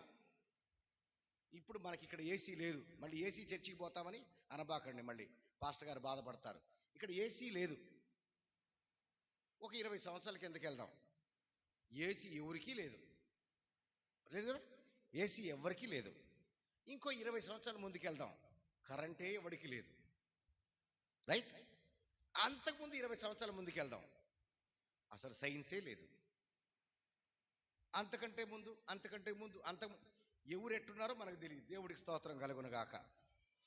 కానీ 3000-4000 సంవత్సరాల క్రితం రాసిన బైబిల్ కూడా ఇప్పుడే రాసినట్టుగా ఉంది. దేవుడికి స్తోత్రం. సరే, దీని సంగతి వదిలేద్దాం. దీని సంగతి కొద్దిగా వదిలి ఈ లోకములో ఉన్న ఆశీర్వాదాల గురించి ఆలోచిద్దాం. ఈ కరెంటు, ఈ బిల్డింగ్లు, ఈ కార్లు, ఈ డబ్బులు, ఈ ఆస్తులు, అంతస్తులు, ఈ కాంక్రీట్ బిల్డింగ్లు, ఇవన్నీ కాలక్రమంలో వచ్చాయి. బైబిల్ ఎప్పుడు రాశారు? ఎప్పుడో 2000 సంవత్సరాల కింద రాశారు. నిన్ను ఆశీర్వదిస్తా అని అన్నాడు అనుకోండి, బాగా గుర్తుపెట్టుకోండి. నిన్ను ఆశీర్వదిస్తా అని అనుకోండి, అంటే నీకు బిల్డింగ్ ఇస్తా అని అర్థమా? బిల్డింగే లేదు, అప్పుడు ఎవడికి లేదు బిల్డింగు, అవునా కదా? ఎవరికైనా ఉందా బిల్డింగు? పౌలు గారికి కూడా బిల్డింగ్ లేదు కదా. అసలు వస్త్రాలు కూడా లేవు. ఒకటే చొక్కా ఉంటే మర్చిపోయినట్ట. ఆ చొక్కా బట్టరాని పేపర్ రాసినాడు, అయ్యా కరుపు దగ్గర అంగి బదిలి మడిచి వచ్చినా దాన్ని బట్టరా నాయన, లేకపోతే వస్త్రహీనుడిగా దిగంబరత్వంతో ఉండాల్సి వస్తుంది. యేసు ప్రభువు పౌలు గారిని కనీసం చొక్కా కూడా లేదా? మరి ఆశీర్వాదం ఏంటి పౌలు గారికి? ఈరోజు 2024లో ఆశీర్వాదం ఏంటంటే ఆ డబ్బులు, బంగారం, కోరుకున్న ఉద్యోగం, 7 అంకెల జీతం. నా భార్య వాళ్ళ అక్క కూడా అదేగా చెప్పింది, మేము ఆశీర్వదింపబడ్డాం. ఉద్యోగం రాకపోతే చెప్పదావిడ. ఉద్యోగం రాకపోతే ఖచ్చితంగా చెప్పిండదు. స్వస్థత రాకపోతే సచ్చినట్టు చెప్పరు వీళ్ళు. స్వస్థత ఇవ్వదు, నాకు స్వస్థత వచ్చిందో సంపి పడేస్తారు. ఇక మైకంతా తినేస్తారు. ఏడ చూసినా వీళ్ళే. స్వస్థత లేనివాడికి ఏం అవసరం నీ సాక్ష్యం? డబ్బులుండేవాడికి నీ సాక్ష్యం ఏం పనిచేస్తుంది? ఆరోగ్యం ఉండేవాడికి నీ సాక్ష్యం ఏం పనిచేస్తుంది? రక్షణ లేనివాడికి నీ సాక్ష్యం పనిచేస్తా లేదా? దేవుడికి స్తోత్రం కలుగున గాక. నేను దాన్ని పట్టుకున్నా. దేవుడికి స్తోత్రం కలుగున గాక. ఆశీర్వాదం అంటే పాప క్షమాపణ, ఆత్మరక్షణ అని అర్థమైంది. దేవుడికి స్తోత్రం కలుగున గాక. ఒక్క ప్రసంగం కూడా వినలే నేను ఎక్కడ కూడా. దేవుడికి స్తోత్రం అయినా అర్థమైపోయింది. దేవుడికి స్తోత్రం కలుగున గాక. ఇప్పుడు ఇన్ని ప్రసంగాలు అంటున్నారు కదా, ప్రాబ్లం పాస్టర్ గారిలో ఉందా, జనాల్లో ఉందా? ప్రాబ్లం పాస్టర్ గారిలో ఉందా, జనాల్లో ఉందా? ఏడుందో మీరు తెలుసుకోండి. నాకైతే క్లారిటీ ప్రభు దగ్గర నుంచి వచ్చింది. దేవుడికి స్తోత్రం కలుగును గాక. కానీ ఈ సువార్త కొరకు ఈ క్రైస్తవులు ఆలోచించరనే ఒక వేదన నా మనసులో. ఒక చోట ఏ రాయబడిందంటే, ఎవని కొరకు క్రీస్తు చనిపోయేనో ఆ సహోదరుడు నీ జ్ఞానాన్ని బట్టి నశిస్తాడని ఉంది. నాకేం, ఎవని కొరకు క్రీస్తు చనిపోవడం ఏంటి? ఈయన లోకం కొరకు చనిపోయాడు కదా. లోకం కొరకు చనిపోయినప్పుడు ఎవని కొరకు చనిపోయాను అని ఒక వ్యక్తి గురించే చనిపోయినట్టు రాశాడంటి వాక్యం అని నాలో ఆలోచన మొదలైంది. అప్పుడు ఏమర్థమైందంటే, ప్రతి ఒక్కని గురించి కూడా క్రీస్తు చనిపోయాడని అర్థమైంది. దేవుడికి స్తోత్రం కలుగును గాక. హల్లెలూయా. ఇప్పుడు నేను వెళ్ళే సువార్త ఏం చెప్తా తెలుసా? మీ దేవుడు యేసయ్య తెలుసా అని అడుగుతా. మా దేవుడు యేసయ్య తెలుసా అని అడగను నేను. మా దేవుణ్ణి నమ్ముకో అని చెప్పను నేను. నీ ప్రభువుని నమ్ముకో అని చెప్తా. దేవుడికి స్తోత్రం కలుగును గాక. హల్లెలూయా. నా ప్రభువా? ఆయన నాకు ప్రభు ఎందుకు అవుతాడు? పిచ్చోడా, నీ ప్రభు ఆయన. నీ కోసమే చచ్చిపోయినాడు తెలుసా? అలా మొదలెడతా సువార్త. నేను వ్యక్తిగతంగా 1000 మందికి చెప్పా, 1-on-1, అంటే మీటింగ్లో పబ్లిక్గా కాకుండా వ్యక్తిగతంగా 1000 మందికి 1000 సార్లు డిఫరెంట్ టైమ్స్ డిఫరెంట్గా సువార్త చెప్పా. నేను చెప్పా, సరే నేను చెప్పా అంటే అందరూ చాలా సంతోషిస్తారు. God bless you my brother, God మిమ్మల్ని వాడుకుంటాడు, నన్ను దీవిస్తారు, ఇప్పుడు నా టెన్షన్, నా దీవెనలు, నా ఆశీర్వాదం గురించి నాకు బాధే లేదు. దేవుడికి స్తోత్రం కలుగును గాక. అసలు ఎవరు కూడా ఆశీర్వదించని టైంలో యేసు ప్రభువే నన్ను ఆశీర్వదించేసినాడు. దేవుడికి స్తోత్రం కలుగును గాక. There is no tension about my life. నా గురించి ఏమీ లేదు అసలు. నా టెన్షన్ అల్లా వాళ్ళ గురించే. దేవుడికి స్తోత్రం కలుగును గాక. ట్యునీషియా అనే దేశంలో మిషనరీ ప్రయాణంలో ఉండగా ఒక 70 మందితో ఆ దేశానికి నేను వెళ్ళా. ఆ దేశము కొత్త నిబంధనలో ఎన్ని పుస్తకాలు ఉన్నాయండి? కొత్త నిబంధనలో ఎన్ని పుస్తకాలు? 27. ఎందుకు 28 లేవు అడిగారు ఎప్పుడైనా? మరి కరెక్టే కదా. 27 ఎందుకు ఉండాలా? 26 ఎందుకు ఉండకూడదు? ఇట్ ప్రశ్నలు వేస్తా నేను మామూలుగా వదిలేటువంటి కాదుగా. ప్రతిదానికి మనకు సమాధానం కావాల్సింది. దేవుడికి స్తోత్రం. 27 పుస్తకాలే దేవుని వల్ల రాయబడ్డ పుస్తకాలని సంఘ పెద్దలు నిర్ణయించారు. ఎక్కడ? ట్యునీషియా అనే దేశంలో కర్తేజ్ అనే కౌన్సిల్లో నియమించారు. కౌన్సిల్ అంటే అపోస్తల కార్యం 15వ అధ్యాయాన్ని మనం చూసినప్పుడు ఒక డిస్కషన్ జరుగుతుంది. సున్నతి పొందితేనే కానీ రక్షణ పొందరని కొందరు కపట సహోదరులు వెళ్ళి సంఘాన్ని బాగా బాధ పెట్టినప్పుడు, పౌలుకి శీలకి పంచాయతీ జరిగినప్పుడు వాళ్ళంతా యెరూషలేములో పోయి మీటింగ్ పెట్టుకొని ఒక డిక్లరేషన్ ఇచ్చారు. అయ్యా, యేసు ప్రభు రక్షణ కావాలంటే సున్నత అవసరం లేదని సమాజ మందిరాల్లో ప్రతిదానికి చెప్పమని కౌన్సిల్ లెటర్స్ ఇచ్చి పంపించారు. అలాగే కర్తేజ్ అనే కౌన్సిల్లో దొంగ సువార్తలు, దొంగ పత్రికలు బోర్డు అని తయారైపోయినాయట. అప్పుడు అసలు ఏ పత్రికలు నిజమైనవి, ఏ పత్రికలు పరిశుద్ధాత్మ వల్ల రాయబడ్డాయని పెద్దలన్నీ కూర్చొని నిర్ణయించి ఈ 27 పుస్తకాలే నూతన నిబంధనలో ఉండాలి, దీనికి ఒకటి కలపకూడదు, దీనికి ఒకటి తీసేయకూడదని సంఘ పెద్దలు నిర్ణయించారు. దేవుడికి స్తోత్రం కలుగును గాక. ఆ దేశానికి నేను వెళ్ళా. కొత్త నిబంధన దేశానికి నేను ఎందుకు వెళ్ళా అంటే, ఆ దేశం ఇప్పుడు ముస్లిం దేశం. మీకు అర్థమైందా? కొత్త నిబంధన 27 పుస్తకాలు ఇచ్చిన దేశము కంప్లీట్గా ముస్లిం దేశం. పౌలు ఏ ఊరిలో పుట్టాడు? తార్సు పట్టణస్థుడు కదా, తార్సు పట్టణస్థుడు కదా. ఆ దేశం ఇప్పుడు ముస్లిం దేశం తెలుసా?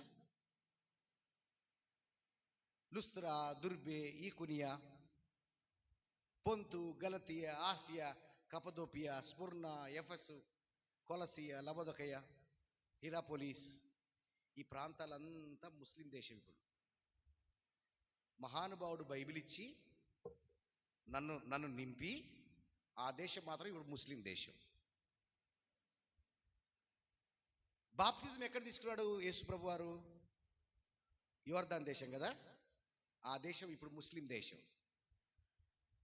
పౌలు ఫస్ట్ ప్రసంగం ఎక్కడ చేశాడు? సిరియా కదా, సిరియాలో ఇప్పుడు సిరియా ముస్లిం దేశం.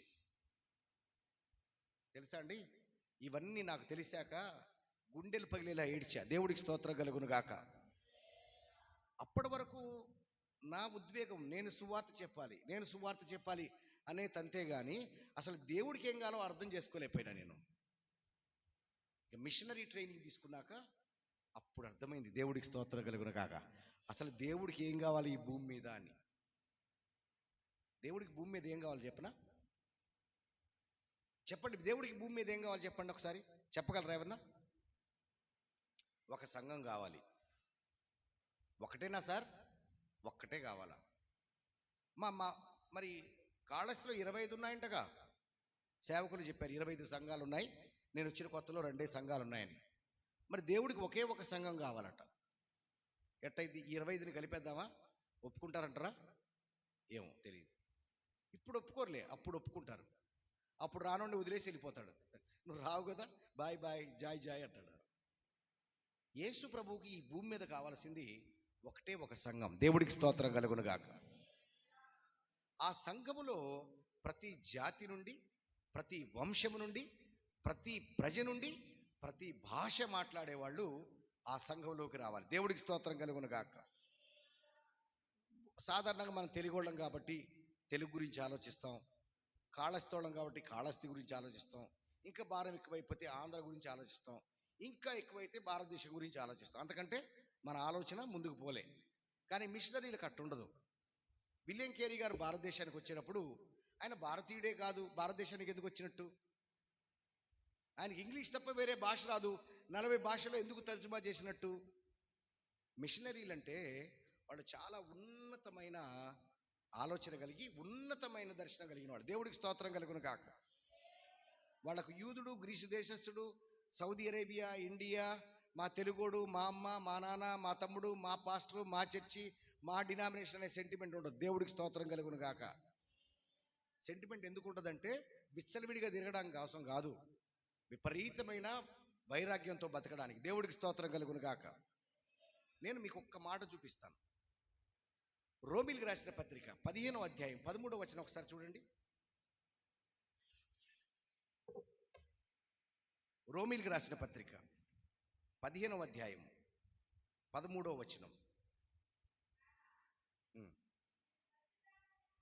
కాదండి, 15వ అధ్యాయం ఒకసారి 22వ వచనం చదవండి. ఈ హేతువు చేతను, దయచేసి బాగా వినాలి ఈ వాక్యం, ఈ హేతువు చేతను మీ యొద్దకు రాకుండా నాకు అనేక పర్యాయములు ఆటంకము కలిగెను. ఇప్పుడైతే ఈ ప్రదేశములలో నేనింక సంచరింపవలసిన భాగము లేదు గనుక అనేక సంవత్సరాల నుండి మీ యొద్దకు రావాలనని మిక్కిలి ఆపేక్ష కలిగి నేను స్పెయిన్ దేశమునకు వెళ్ళినప్పుడు మార్గములో మిమ్మును చూచి మొదట మీ సహవాసం వలన కొంత మటుకు సంతృప్తి పొంది మీ చేత అక్కడికి సాగనంపబడుదునని నేను నిరీక్షిస్తున్నాను. పౌలు గారి వేదన ఏంటంటే, సంగమా, రోమా సంగమా, మీరంటే నాకు చాలా ప్రేమ. అసలు మిమ్మల్ని చూడాలని చాలా సంవత్సరాలుగా నిరీక్షిస్తున్నా. వాట్సాప్ లేవా? వీడియో కాల్స్ లేవు. వాట్సాప్ వీడియో కాల్ ఉంటే ఇక్కడ పెట్టేస్తే అందరం చూసేసేవాడు, తృప్తి పడిపోయిండేవాడు. రోమా సంఘాన్ని చూడాలని అనేక సంవత్సరాలుగా అనుకున్నాడట, అనేక సంవత్సరాలుగా నిరీక్షిస్తున్నాడట. ఎంత నిరీక్షణ ఉన్నా, ఎంత వెయిట్ చేస్తున్నా, ఎన్ని సంవత్సరాలు వచ్చినా కూడా ఆటంకపరచబడ్డాడట. ఆటంకం అంటే ఏమంటాం తెలుసా? సైతానే ఆపినాడు అనుకుంటాం. ఏమనుకుంటాం? ఇక ఆటంకం సైతాన్ అకౌంట్లో వేస్తాం. ఈ సైతాన్ అకౌంట్ కాదు ఈ ఆటంకం, తనను తానే ఆటంకపరుచుకున్నాడు. దేవుడికి స్తోత్రం కలుగును గాక. ఆ ఆటంకం ఏంటో తెలుసా? ఇప్పుడు తీసివేయబడింది. ఆ ఆటంకం తీసివేయబడింది. అంటే సైతాన్ని బాయిలో బట్టి కప్పాడా? కాదు. ఆ పై ప్రదేశాల్లో ఇంకా నేను సంచరించవలసిన భాగము లేదు కనుక. దేవుడికి స్తోత్రం కలుగును గాక. అంటే ఆయన ఎందుకు ఆటంకపరచబడ్డాడంటే, పైన అక్కడ చూడండి, 21వ వచనం చూడండి. నేనైతే మరి ఒకని పునాది మీద కట్టబడుకుండు నిమిత్తము ఆయనను గూర్చిన సమాచారం ఎవరికి తెలియజేయబడలేదో వారు చూతురని, వినువారు గ్రహింతురని వ్రాయబడినట్లు ప్రకారము క్రీస్తు నామమెరగని చోట్లను సువార్త ప్రకటింపవలనని మిక్కిలి ఆశగలవాడనై యుండి అలాగు ప్రకటించి తిని, ఈ హేతువు చేత మీ యొద్దకు రాకుండా నాకు అనేక పర్యాయములు నాకు ఆటంకము కలిగెను. నేను అనేక సంవత్సరాలు నన్ను నేనే ఉపేక్షించుకున్నాను. దేవుడికి స్తోత్రం కలుగును గాక. ఈ దైవజనుడు కట్టిన సంఘాన్ని కాదు అనుకుని క్రైస్తవేతరుల దగ్గరికి పోయాడట. దేవుడికి స్తోత్రం కలుగును గాక. ఇది మిషనరీ స్పిరిట్ అంటే. విలియం కేరీ గారు పాస్టర్ గారే, బాప్టిస్ట్ చర్చి పాస్టర్ గారు. ఎప్పుడు వాక్యం వినడట ఇంగ్లాండ్లో. ఆ రోజుల్లో చిరాకు వచ్చేసింది. ఇక మీదట నేను ఇండియాకి వెళ్ళిపోతాను వచ్చేసాడు. దేవుడికి స్తోత్రం కలుగును గాక. అట్లొచ్చాడు కాబట్టి భారతదేశానికి ఈ రోజున పెద్ద పెద్ద నాయకులు వచ్చినారు. దేవుడికి స్తోత్రం కలుగును గాక. మరి ఆచార్య ఆర్ఆర్కే మూర్తి గారు చదివిన యోహాను సువార్త అనే బైబిల్ని తర్జుమా చేసింది ఒక మిషనరీ. దేవుడికి స్తోత్రం కలుగును గాక. మరి మనం ఎన్ని తర్జుమా చేసినాం? మనమేలే. చాలా వంటలు వండాం, తిన్నాం, పడుకున్నాం, ఇల్లు కట్టుకున్నాం. ఈ భూమి మీద దేవుడికి కావాల్సింది ప్రతి జాతి నుండి సంఘం కావాలట. దేవుడికి స్తోత్రం కలుగును గాక. ప్రతి జాతి నుండి సంఘం కావాలంటే ఆల్రెడీ ఒక సంఘానికి నమ్మకమైన పెద్దలకు అప్పచెప్పి వెళ్ళిపోవాలట. దేవుడికి స్తోత్రం కలుగును గాక. పౌలు గారు ఏమన్నాడు? తిమోతి, నువ్వు ఈడ కూసోబాకు, నువ్వు నమ్మకమైన వారిని అప్పచెప్పి సువార్తకు వెళ్ళు అన్నాడు. దేవుడికి స్తోత్రం కలుగును గాక. నువ్వు శ్రమపడుము, సువార్తికుని పని జరిగించుము, పూర్ణ పట్టుదలతో సేవను జరిగించున్నాడు. దేవుడికి స్తోత్రం కలుగును గాక. ఈ పౌలు గారికి ఆలోచన ఏంటంటే, ముందు సువార్త పూర్తిగా ప్రకటింపబడాలి. ఫస్ట్ ఎవడు నమ్మినాడో ఎవడు నమ్మలేదో నాకు అనవసరం. ఏమంటాడు? ఆయన సమాచారం ఎవరికి తెలియజేయబడలేదో వారు చూడాలి పోదు, ఎవరు వినలేదో వాళ్ళు గ్రహించాలి. కాబట్టి అసలు క్రీస్తు నామమే ఎరగని చోటకి వెళ్ళాలని మిక్కిలి ఆశ కలిగి సువార్త పూర్తి చేశా. ఫస్ట్ ఈ దేవుడు ఎలా ఉన్నాడంటే, ఆదివారమున నదీ తీరమున ప్రార్థన జరుగునని పౌలు గారు నది దగ్గరికి వెళ్ళాడు. అక్కడ కూడి ఉన్న స్త్రీలతో మాట్లాడాడు. దేవుడు లూదియా హృదయాన్ని తెరిచాడు. దేవుడికి స్తోత్రం కలుగును గాక. సువార్త విన్న ప్రతివాడి హృదయం తెరవాలని రూల్ ఏమి లేదు. ఆయన ఎవరి ఇష్టం వస్తే వాళ్ళకి తెలుస్తుంది. కానీ పౌలు నదీ తీరం దగ్గరికి వెళ్ళాలి. దేవుడికి స్తోత్రం కలుగును గాక. మేము రామస్వామి నువ్వే చేసుకుంటే ఆయన రామస్వామి అవుతాడు, రాడుగా.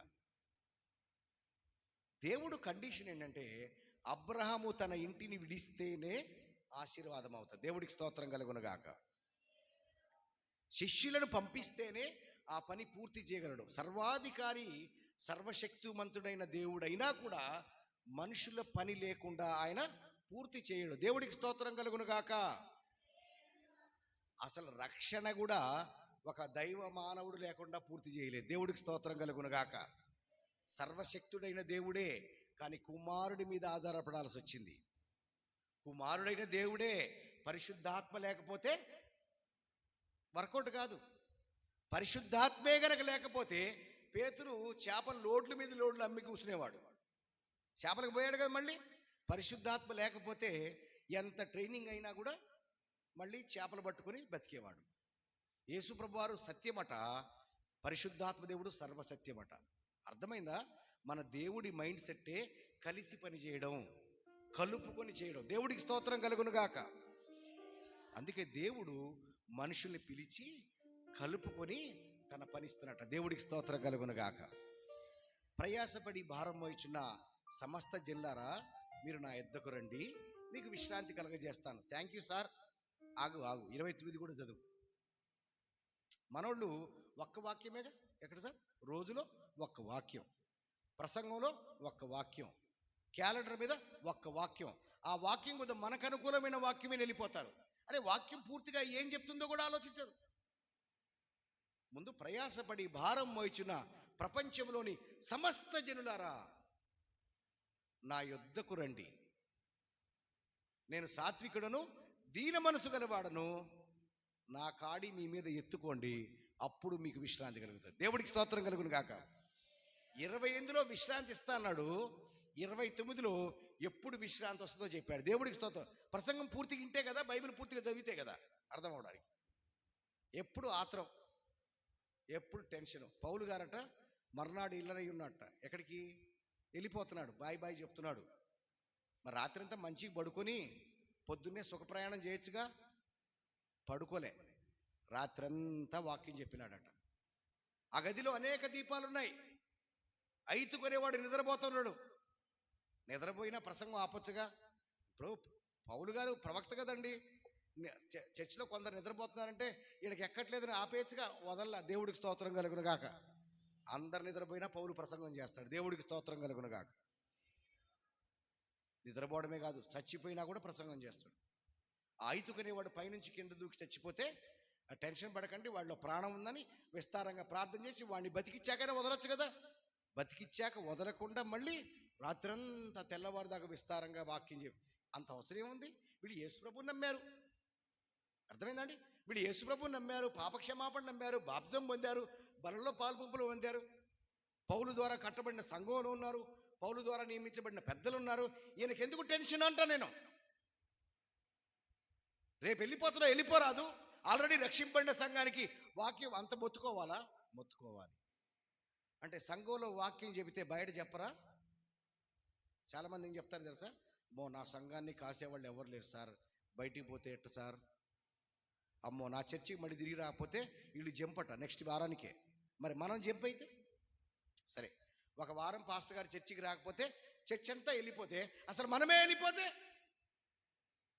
రక్షకుడు మనమా దేవుడా? రక్షించుటకు శక్తి కలిగిన వాక్యమా మన ప్రసంగమా? మనుషుడికి జ్ఞానం ఇవ్వగలిగిన వాక్యం. ఆ వాక్యం ఎవరు విత్తితే దేవుడు పనిచేస్తాడు. దేవుడికి స్తోత్రం కలుగును గాక.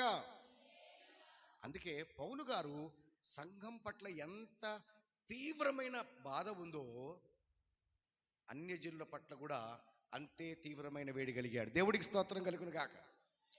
చర్చికి వస్తే టీచర్ అయిపోతాడు, బయటికి వెళ్తే ప్రీచర్ అయిపోతాడు. దేవుడికి స్తోత్రం కలుగును గాక. చర్చికి లెటర్ రాస్తే గొప్ప గొప్ప గొప్ప గొప్ప సంగతులు చెప్తాడు. అన్య దగ్గరికి పోతే ఆ చంద్రుడిని చూడు, ఆ సూర్యుడిని చూడు, మీ తాతలు ఏం చెప్పినారు, మీ ముత్తాతలు ఏం చెప్పినారు అని చిన్న చిన్న మాటలతో సువార్త చెప్తాడు. దేవుడికి స్తోత్రం కలుగునుగా. ఎంత అద్భుతమైన సేవ అండి. ఈ భూమి మీద దేవుడికి ఏం కావాలా? నీకు టవర్, బుర్జ్ ఖలీఫా టవర్ కావాలా? కట్టించేస్తారు. ఏముంది? యేసు ప్రభు నామంలో, యేసు నామంలో రేపు సాయంత్రం కల్లా నువ్వు ఒక బుర్జ్ ఖలీఫా టవర్ కట్టుదువుగా కానీ ప్రసంగించేవాళ్ళు కూడా ఉన్నారు. నిన్నగాక మొన్న దుబాయ్లో పెద్ద వర్షం వస్తే ఆ బుర్జ్ ఖలీఫా టవర్ కట్టిన వాళ్ళకి రాత్రి అంతా నిద్రలేదు, ఏడబడిపోద్దు అని. ఇప్పుడు పడకపోయినా రేపు పడుతుంది. ఎప్పుడు పడుతుంది? యేసు ప్రభు రెండవ రాకడలో వచ్చేటప్పుడు భూమి మీద కృత్యాలన్నీ కాలిపోతాయి, లయమైపోతాయి, పంచభూతాలు కరిగిపోతాయట. నువ్వు సంపాదించేది ఏది కూడా ఉండదు ఈ భూమి మీద. దేవుడికి స్తోత్రం కలుగుగా. నువ్వు సంపాదించి నీ బిడ్డలకి ఇవ్వచ్చు, వాళ్ళు వాళ్ళ బిడ్డలకి ఇవ్వచ్చు, వాళ్ళు వాళ్ళ బిడ్డలకి ఇవ్వచ్చు. రియల్ ఎస్టేట్ వ్యాపారం బాగా చేయొచ్చు. టవర్ మీద tower, Babel tower, Babel tower, Babel tower, వాళ్ళ బాబు టవర్లు కూడా కట్టొచ్చు. అన్నిటినీ కూల్చేస్తాడు. దేవుడికి స్తోత్రం కలుగునుగా. నేను అడిగితే నంబర్ 1 అమాయక చక్రవర్తులు ఎవరో తెలుసా? క్రైస్తవులే. నేనేమో తెలుసా? అమాయక చక్రవర్తులు. వినటానికి వింటనే ఉంటారు, చూడడానికి చూస్తూనే ఉంటారు, కానీ గ్రహింపరు. ఆ రోజు ఆ ఇశ్రాయేలు ప్రజలలో ఏ యెషయా ప్రవచనం నెరవేరిందో ఈరోజు సంఘములో కూడా అదే ప్రవచనం నెరవేరుతుంది. దేవుడికి స్తోత్రం కలుగునుగా. మనం ఎంత ప్రయాసపడినా కూడా మనం ఏమీ తీసుకెళ్ళలేమే. మన బిడ్డలు తీసుకెళ్ళలేరు, మా మనవాళ్ళు తీసుకెళ్ళారు. మరి దేనికి అంత తెగ కష్టపడిపోతున్నాం మనం? నేను ఒక్కరోజు పని చేస్తే 40,000 రూపాయలు ఇస్తారు. ఎంత? నేను ఇప్పుడు వచ్చేటప్పుడు ఒకడు ఈమెయిల్ చేసినాడు, సార్ ప్లీజ్ సార్ ఒప్పుకోండి సార్. ఎక్కడ? ఒరిస్సాలో. సార్ 2-3 నెలలు పనిచేయండి సార్. ఒరిస్సా భువనేశ్వర్లో మెట్రో ప్రాజెక్ట్లో సార్ రోజుకి 40,000 సార్. 5 star hotel sir. ఎంత? 5 స్టార్ హోటల్ సార్. రానుపోను ఫ్లైట్ టికెట్లు. ప్రపంచంలో ఏ మూలనున్నా పర్వాలేదు, మీ ఫ్లైట్ టికెట్ ఇస్తాం సార్, మేము టెండర్ వేయాలి, ప్లీజ్ ఒప్పుకోండి సార్ అని బతిమలాడుతున్నాడు ఒక ఎంఎన్సి కంపెనీ. నేను సివి ఇస్తే వాడికి కొన్ని 100 కోట్ల రూపాయల ప్రాజెక్ట్ వస్తుంది. అర్థమైందా నేను చెప్పిన మాట? ఇంజనీరింగే పాస్ అవడం కష్టమైన నేను, ఇంజనీరింగ్ పాస్ అవడమే 8వ వింతైన నేను, ప్రపంచానికి ఒక వింతైన నేను. ఈ రోజున ఒక్కరోజు నేను ఆఫీసులో కూర్చుంటే 50,000 రూపాయలు ఇస్తారు. దేవుడికి స్తోత్రం కలుగును గాక. అయినా ఐ డోంట్ కేర్. అయినా కూడా ఐ డోంట్ హ్యావ్ మైండ్. నాకు ఎప్పుడైనా సినిమా కష్టాలు వస్తే, బిర్యానీ తినడానికి డబ్బులు లేకపోతే ఒకరోజు పని చేస్తా. దేవుడికి స్తోత్రం కలుగును గాక. వాక్యం మాత్రం గట్టిగా చెప్తా. దేవుడికి స్తోత్రం. ఇవి ఏది కూడా శాశ్వతం కాదండి. మళ్ళీ మీరు ఎప్పటి నుంచి డబ్బులు అడగబాక, బెదరు ప్రాబ్లమ్స్ ఉన్నాయి బెదరు, కొంచెం డబ్బులు ఇవ్వండి బెదరు, చర్చి కట్టాలి బెదరు, ఏమి ఈను. దేవుడికి స్తోత్రం. అది కాదు మన లక్ష్యం. మనం పని చేస్తూ ఉంటే దేవుడు మన పనులు చేస్తుంటాడు. దేవుడికి స్తోత్రం కలుగునుగా. నేను చెప్పే ఒక పాయింట్, మనం సేవలో ఉండొచ్చు, సేవలో వాక్యం చెప్పొచ్చు, సేవలో వాక్యం వినొచ్చు. సేవ చాలా ప్రాముఖ్యమైనది. పౌలు గారు అర్ధరాత్రి వరకు కూడా వాక్యం చెప్పిన అంటే, తెల్లవారుజామున కూడా వాక్యం చెప్పంటే చాలా అవసరం సంఘానికి వాక్యం. అలా అని అన్ని జనులకి మరీ అవసరం. దేవుడికి స్తోత్రం కలుగునుగా. కీర్తన గ్రంథంలో ఏముందో తెలుసా అండి? ఆయన ఆకాశంని చూస్తున్నాడట. కీర్తన గ్రంథం 33:14, తానున్న నివాస స్థలములో నుండి భూలోక నివాసులందరి వైపు ఆయన చూచుచున్నాడు. దేవునికి స్తోత్రం కలుగును గాక. సార్ మీరు మా చర్చినే చూడండి సార్ అంటాం మనం. మేము చెప్తాం మా చర్చే చూడండి, మా డినామినేషనే చూడండి, మా డినామినేషన్ అంతలో కూడా నన్నే చూడండి, ఇంకెవరిని చూడబాకండి, నన్నే ఆశీర్వదించండి. దేవుడు ఏం చూస్తున్నాడు? తన నివాసం ఉండే స్థలంలో నుండి, తాను నివాస స్థలములో నుండి భూలోక నివాసులందరి వైపు ఆయన చూస్తున్నాడట. దినమెల్లా చేతులు చాచి. దేవుడికి స్తోత్రం కలుగునుగా. దినమెల్లా చేతులు చాచి. పేతురు, నువ్వు నన్ను ప్రేమిస్తున్నావా అంటే, ప్రభువా మీరైతే ఏం చెప్తా తెలుసా? ప్రభువా ఈయన నిద్రొస్తున్నా వదలట్లేదు, అయినా అంటున్నాం కదా స్వామి, మిమ్మల్ని ప్రేమించకపోతే మేమేడెందుకుంటాం అని అడుగుతారు మీరు. నిన్న ఆదివారం కదా, మళ్ళీ సోమవారం కూడా కూడికి వచ్చావు, నీకు అర్థం కావట్లేదా, మేము ప్రేమిస్తున్నావా మళ్ళీ అడుగుతావా అని మనం ఎదురు ప్రశ్న వేస్తాం. అంటావా లేదా? పేతురు రేంజ్కి పేతురు, మన రేంజ్కి మనం సమాధానం చెప్తాం, అవునా కదా? మరి నిన్న ఆదివారమేగా, మళ్ళీ ఈరోజు ఎంతసేపు కూర్చున్నారుగా, మరి మీరు ప్రేమించట్లేదా యేసు ప్రభువుని? ఎస్, ప్రేమిస్తున్నారు, కానీ ప్రభు కౌంట్ చేయడంలే. నువ్వేం మేస్తావో అది ఇంపార్టెంట్ కాదు చిన్న. ఓ కృష్ణభద్ర వచ్చినాడు, ప్రసంగం చెప్పినాడు, మిషనరీ ప్రసంగం చెప్పినాడు, బాగా ఆత్మీయ ఆహారం వచ్చింది, అది కాదు ప్రభువు చూస్తుండేది. నువ్వు పోయి మేపు, దేవుడికి స్తోత్రం కలుగును గాక. హల్లెలూయా. నీవు నన్ను ప్రేమించేవాడవైతే నా గొర్రెలని మేపు. అసలు ఈ మాట అన్నప్పుడు సంఘం ఉందా భూమి మీద? యేసు ప్రభు రక్తంలో కడగబడిన సంఘం ఉందా? పాప క్షమాపణ పొందిన సంఘం ఉందా? పాప క్షమాపణ విన్నవాడు ఎవడైనా ఉన్నాడా? మరి అప్పుడు నా గొర్రెలంటే ఎవరు? ఇప్పుడు మనం ఏమంటాం, గొర్రెలంటే ఈ ఈ చర్చిలో ఉండేవాళ్ళని గొర్రెలని మనం అనుకుంటాం, చర్చి లోపల ఉండేవాళ్ళని గొర్రెలు అనుకుంటాం. మరి ఆ రోజు పేతురుతో నా గొర్రెల్ని మేపు, నా గొర్రెల్ని కాయి, నా గొర్రెల్ని మేపు అన్న ఆ గొర్రెలు ఎవరు? మనుషులు కదూ. దేవుడికి స్తోత్రం కలుగును గాక. మీరంటే క్రైస్తవ మతం మీది, వాళ్ళది హిందూ మతం, వాళ్ళది మహమ్మదీ మతం. యేసు ప్రభుదే మతం. యేసు ప్రభుకి మతం ఉంటుందా? దేవుడికి వివక్ష ఉంటుందా? దేవుడికి ఫేవరెట్ నాన్ ఫేవరెట్ ఉంటుందా? అందుకే దేవుడు ప్రతి మనిషిని కొరకు ఆయన మరణించినట్టు. దేవుడికి స్తోత్రం కలుగును గాక. హల్లెలూయా. ఆయన ప్రతి ఒక్కరి గురించి మరణించాడు కాబట్టి ఆ ప్రతి ఒక్కడు ఎప్పుడెప్పుడు వింటాడా అని దేవుడు ఎదురు చూస్తున్నాడు. When my people will hear about my love. అమాయకమైన తప్పిపోయిన గొర్రెలు, నేను వాళ్ళ కోసం చనిపోయానని వీళ్ళందరూ ఎప్పుడు వింటారా, వీళ్ళు ఎప్పుడు వినిపిస్తారా అని ఆయన భూలోక నివాసులందరి వైపు ఆయన చూస్తున్నాడు. కొందరంటారు ఇక్కడే దేవుడు ఉన్నాడట. ఎక్కడున్నాడు? నిశ్చయంగా, మళ్ళీ కోటేశ్వర రాస్తారు, నిశ్చయంగా ఈ స్థలంలో దేవుడు, అంటే అందరినీ తెచ్చి ఇక్కడ పెట్టుకుందామని, ఇక్కడ ఈయనే యేసుప్రభు అయిపోదామని. నిశ్చయంగా ఇక్కడ, మరి అక్కడ లేడా? పిచ్చిన ఆయన పైనుంచి కూడా అందరిని చూస్తున్నాడు. ఆయన అందరి వైపు చూస్తున్నాడు. నువ్వు ఏం భుజించావో అనేది దేవుడికి మ్యాటర్ కాదు, నువ్వేమి మేపుతావో అనేదే మ్యాటర్. దేవుడికి స్తోత్రం కలుగును గాక. నువ్వు ఏమి పంపగలవో అది పంపు, ఏమి ఇవ్వగలవో ఇవ్వు. ఎల్కేజీ పాఠం, అడుగుడి మీకు ఇవ్వబడును, అడుగుడి తట్టుడి తీయబడును, అడుగువాడు ప్రతివాడి తట్టిన ప్రతివాడికి దొరుకును, అడుగు ప్రతివాడికి దొరుకును. రోమా 12కి వచ్చేసరికి ఇప్పుడు ఇచ్చుడేం లేదు, నువ్వే ఇవ్వు అంటున్నాడు. దేవుడికి స్తోత్రం. ఏంటి స్వామి, నీ శరీరమే ఇచ్చే. ఇప్పుడు దాకా తిన్నావుగా, చేపలు తినలేదా? చేపలు తిన్నావు, బంగారం తిన్నావు, బిల్డింగ్ తిన్నావు, కాంక్రీట్ తిన్నావు, ఆస్తులు తిన్నావు, అంతస్తు తిన్నావు, పిల్లల ఉద్యోగాలు, వ్యాపారాలు, బిల్డింగ్ మీద బిల్డింగ్ అన్ని తిన్నావు కదా. ఇప్పుడు కక్కు.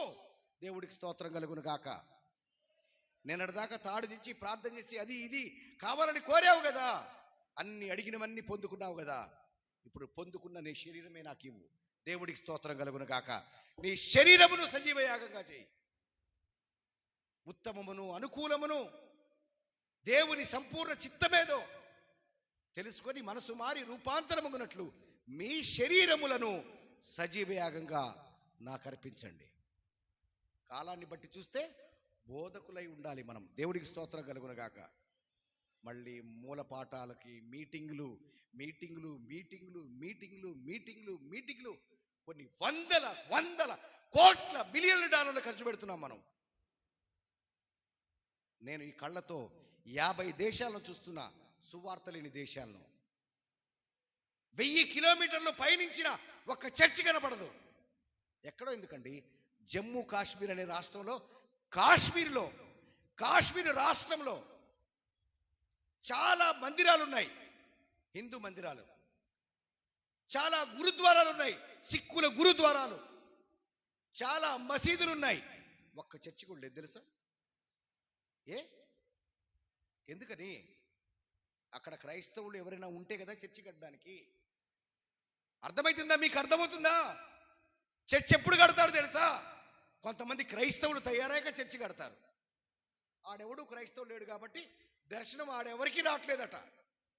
దర్శనం 26 చర్చికి ఒకడొస్తాడు, 27కి ఒకడొస్తాడు, పక్కనే ఒకడు కడతాడు, ఫ్యాన్సీ పెడతాడు, ఏసీ పెడతాడు, ట్యూబ్ లైట్ పెడతాడు, రికార్డింగ్ డ్యాన్స్ పెడతాడు. ఏంది జిమ్మిక్కులన్నీ? నాకు అర్థం కాదు. సంఘమే లేని 50 డజన్ల కొద్ది దేశాలు ఉండగా మిషనరీ భారం ఏది? మిషనరీలే చేత కట్టబడిన ఈ భారతదేశ సంఘానికి మిషనరీ స్పిరిట్ ఏది అసలు? Where is the mission spirit? I was so painful. మనిషిని కోపము దేవుని నీతి నెరవేర్చదని నాకు తెలుసు. ఇది మనిషిని కోపం కాదు, బాధ, వేదన. ఈరోజు గూగుల్లోకి వెళ్తే మీకు మొత్తం స్టాటిస్టిక్స్ వస్తాయి, ఏ దేశంలో క్రిస్టియన్ పర్సంటేజ్. ఇప్పుడు సమస్య ఏంటంటే, సంఘం ఎత్తబడాలంటే ప్రతి జాతి నుండి, ప్రతి వంశం నుండి, ప్రతి ప్రజ నుండి, ఆయా భాషలు మాట్లాడు వారిలో నుండి వచ్చిన తర్వాతే సంఘం ఎత్తబడతాది. దేవుడికి స్తోత్రం కలుగును గాక. అప్పటిదాకా సంఘం ఎత్తబడదు. ఇదిగో త్వరగా వచ్చుచున్నాను, ఇదిగో త్వరగా వచ్చుచున్నాను, ఇదిగో త్వరగా వచ్చున్నానని 3 సార్లు మొత్తుకున్నాడు. ప్రకటన గ్రంథం 22వ అధ్యాయంలో. ఎంతవరకు? ఎందుకు రాలేదు? అప్పుడే వచ్చేసి ఉంటే విలియం కేరీ గారు వెళ్ళాల్సిన అవసరం ఉండేది కాదు, భారతదేశం అంతా నరకంలో ఉండేది. ఇదిగో త్వరగా వస్తున్నాను 22వ అధ్యాయంలో చెప్పేసి సంవత్సరం లోపులోనే తిరిగి వచ్చి ఉంటే అమెరికా దేశము క్రైస్తవ దేశంగా ఉండేది కాదు, కొరియా దేశమే క్రైస్తవ దేశంగా ఉండేది కాదు. ప్రభు ఎందుకు ఎదురు చూస్తున్నాడు, ఎందుకు రావట్లేదంటే, ఈ రాజ్య సువార్త సకల జనములకు సాక్షార్థంగా భూలోకమందంతటా ముందుగా ప్రకటింపబడాలి. అటు తర్వాత అంతం వస్తుంది. దేవుడికి స్తోత్రం కలుగునుగాక.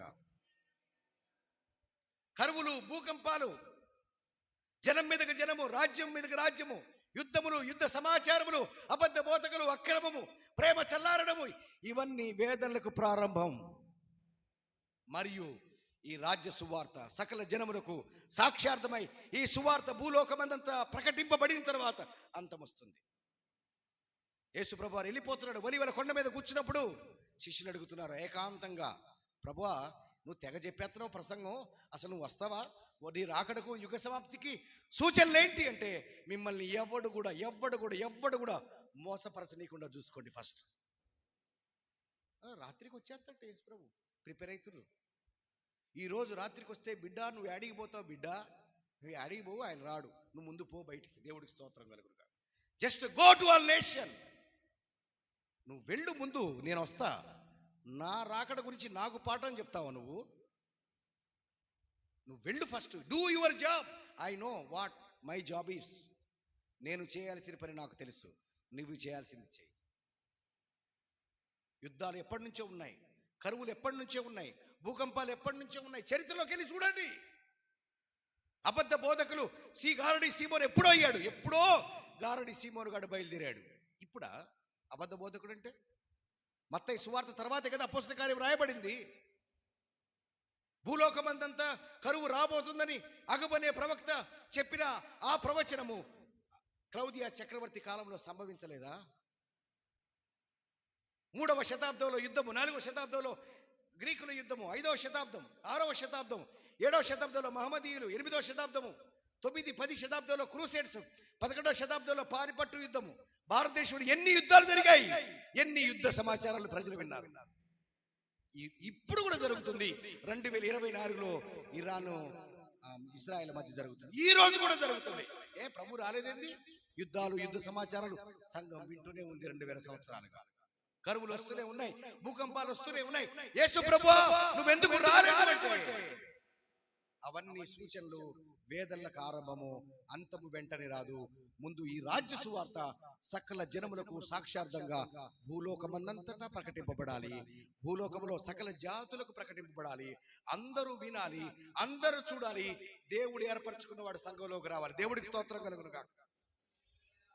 ఈ రోజు నేను రావడానికి కారణం, ఎవరిదో ప్రార్థన అయితే వారు చేసే ప్రార్థనకి భారతదేశం అంతా రక్షించబడాలి కదా. ఎవరో చేసిన పరిచర్య కారణమైతే ఆ వ్యక్తి చేస్తున్న పరిచర్యకి అందరూ రక్షింపబడాలి కదా. నేనే ఎందుకు రక్షింపబడ్డానంటే, నేను దేవుడి చేత ఏర్పరచబడ్డాను. దేవుడికి స్తోత్రం కలుగునుగా. జస్ట్ ఒక సినిమా చూడమని చెప్పిన దానికి పడిపోయినా. 1000 ఎరుగులు తిన్న రాబందట ఒక చిన్న గాలివానకు చచ్చిపోయిందట. నేను మామూలుగా పడే చేపను కాదు, నేను ఒక్క దెబ్బకు పడేసినాడు. దేవుడికి స్తోత్రం కలుగునుగా. హల్లెలూయా, హల్లెలూయా. నమ్మండి, దేవుడు పని చేస్తాడు. మీరు నమ్మకంగా పనిచేస్తే దేవుడికి స్తోత్రం కలుగుగా. మీ బలము కొంచెమే అయినా, మీ తాహతు కొంచెమే అయినా, మీ శక్తి కొంచెమైనా యథార్థంగా చేయండి. దాన్ని ఆశీర్వదించకపోతే నన్ను అడగండి. దేవుడికి స్తోత్రం కలుగును గాక. ఎన్నో దేశాలకు మిషనరీని కమిషన్ చేశా, అది అప్రస్తుతం. ఎన్నో దేశాలకు నేను వెళ్ళా, నా భార్య బిడ్డలతో ఆ దేశమంతా కాలినడకి నడుస్తూ ఉంటే కన్నీళ్ళలా కారిపోతూ ఉంటాయి. ప్రభువా, ఈరోజు సువార్త చెప్పేదాకా భోజనం చేయను ప్రభువా, ఒక్క వ్యక్తి ప్రభువా ప్లీజ్ అని ఉదయం నుంచి రాత్రి దాకా వెతికిన రోజులున్నాయి. ఇది మన గొప్పతనాలు, మన పరిచయలు చెప్పడానికి కాదు. యేసు ప్రభు దేనికి చనిపోయాడో అది అందరూ వినాలి. నమ్మిన వాడు రక్షణ పొందాలి, నమ్మని వాడు తీర్పులోనికి వెళ్తాడు. దేవుడికి స్తోత్రం కలుగును గాక. మనమే కాదు, మనం కూడా మన సహోదరుల్ని తోడుకు రావాలి, తోటి క్రైస్తవుల్ని బలపరచాలి, వాళ్ళకు కూడా పురిగొల్పాలి. మనమందరము తండ్రి బిడ్డలము. దేవుడికి స్తోత్రం కలుగును గాక. మనమందరం ఏక సంఘ పట్టణస్థులము, ఏక సంఘములకు చెందిన వారము. అందరూ రేపు కలిసి ఉండాల్సిందే మనం. దేవుడికి స్తోత్రం కలుగును గాక. చిన్న ప్రార్థన చేసుకుందాం. అందరం కళ్ళు మూసి ప్రార్థన చేసుకుందాం. గొప్ప దైవజనుల ముందు ఈ అల్పుడు ఇన్ని మాటలు ప్రకటించడానికి దేవుడు అవకాశం ఇచ్చాడు. అందరం ప్రభు సన్నిధిలో ఒక్కసారి మనం కనబరుచుకుందాం. మన బ్రతుకు ఎందుకుంది? కరోనా టైంలోట కోట్ల మంది వెళ్ళిపోయినారట. మనం ఎందుకు ఇంకా బ్రతుకున్నాం? బియ్యం చాలా ఉన్నాయనా? బియ్యం బస్తాలు ఉన్నాయనా? చాలా బోలెడంత ఆక్సిజన్ ఉందనా? కాదు. మనం బ్రతికి ఉండడానికి కారణం మన ద్వారా పనిని పూర్ణంగా జరిగించాలనుకుంటున్నాడు. దేవుడికి స్తోత్రం. ఇప్పటిదాకా అభిప్రాయాలతో, ఉద్దేశాలతో, ఆలోచనలతో నేను తెలుగోడికే, నేను కాళ్ళస్తోడికే, నేను ఈ వీధికే, నాది ఇదే సంఘము, ఇదే సంఘానికి అనికి గీత గీచుకొని బంధింపబడి కాళ్లకు చక్రాలు, కాళ్లకు సంకెళ్ళు వేసుకుని ఉన్నామేమో. బయటికెళ్ళు చూడు, ఎంతో గొప్ప అద్భుతమైన కార్యాలు దేవుడు చూస్తాడు. ఎంతోమంది చదువు రాకపోయినా మిషనరీలు బాప్తిజాలు ఇచ్చారు. దేవుడికి స్తోత్రం కలుగునగాక. ఒక్క ముక్క భాష రాకపోయినా ఎంతో మందిని ప్రభువులో నడిపించినాం. దేవుడికి స్తోత్రం కలుగునగాక. ప్రార్థించుకుందాం. పరిశుద్ధుడైన తండ్రి, నీకు వందనాలు, స్తోత్రాలు. ఈ దాసులు వారి సన్నిధిలో మేము చేరి అనేక విషయాలు చర్చించుకున్నాం ఆయన. పరిశుద్ధాత్మ దేవా, మీరే ప్రకటించుకున్నారు, మీరే మాట్లాడారు దేవా. మేము నిమిత్త మాత్రము నాయన, అల్పులము నాయన ప్రభువా, మీరు మాకు సహాయం చేసేది కానీ ఈ కూడిక జరగడానికి ఒక బలమైన కారణాన్ని నాయన అందరికీ బయలుపరిచినందుకు వందనాలు, స్తోత్రాలు. జరగవలసిన పనిని మేము సంపూర్ణంగా చేయడానికి మాకు శక్తిని, బలాన్ని ఇవ్వమని యేసుక్రీస్తు నామములో ప్రార్థిస్తున్నాము తండ్రి. ఆమేన్, ఆమేన్.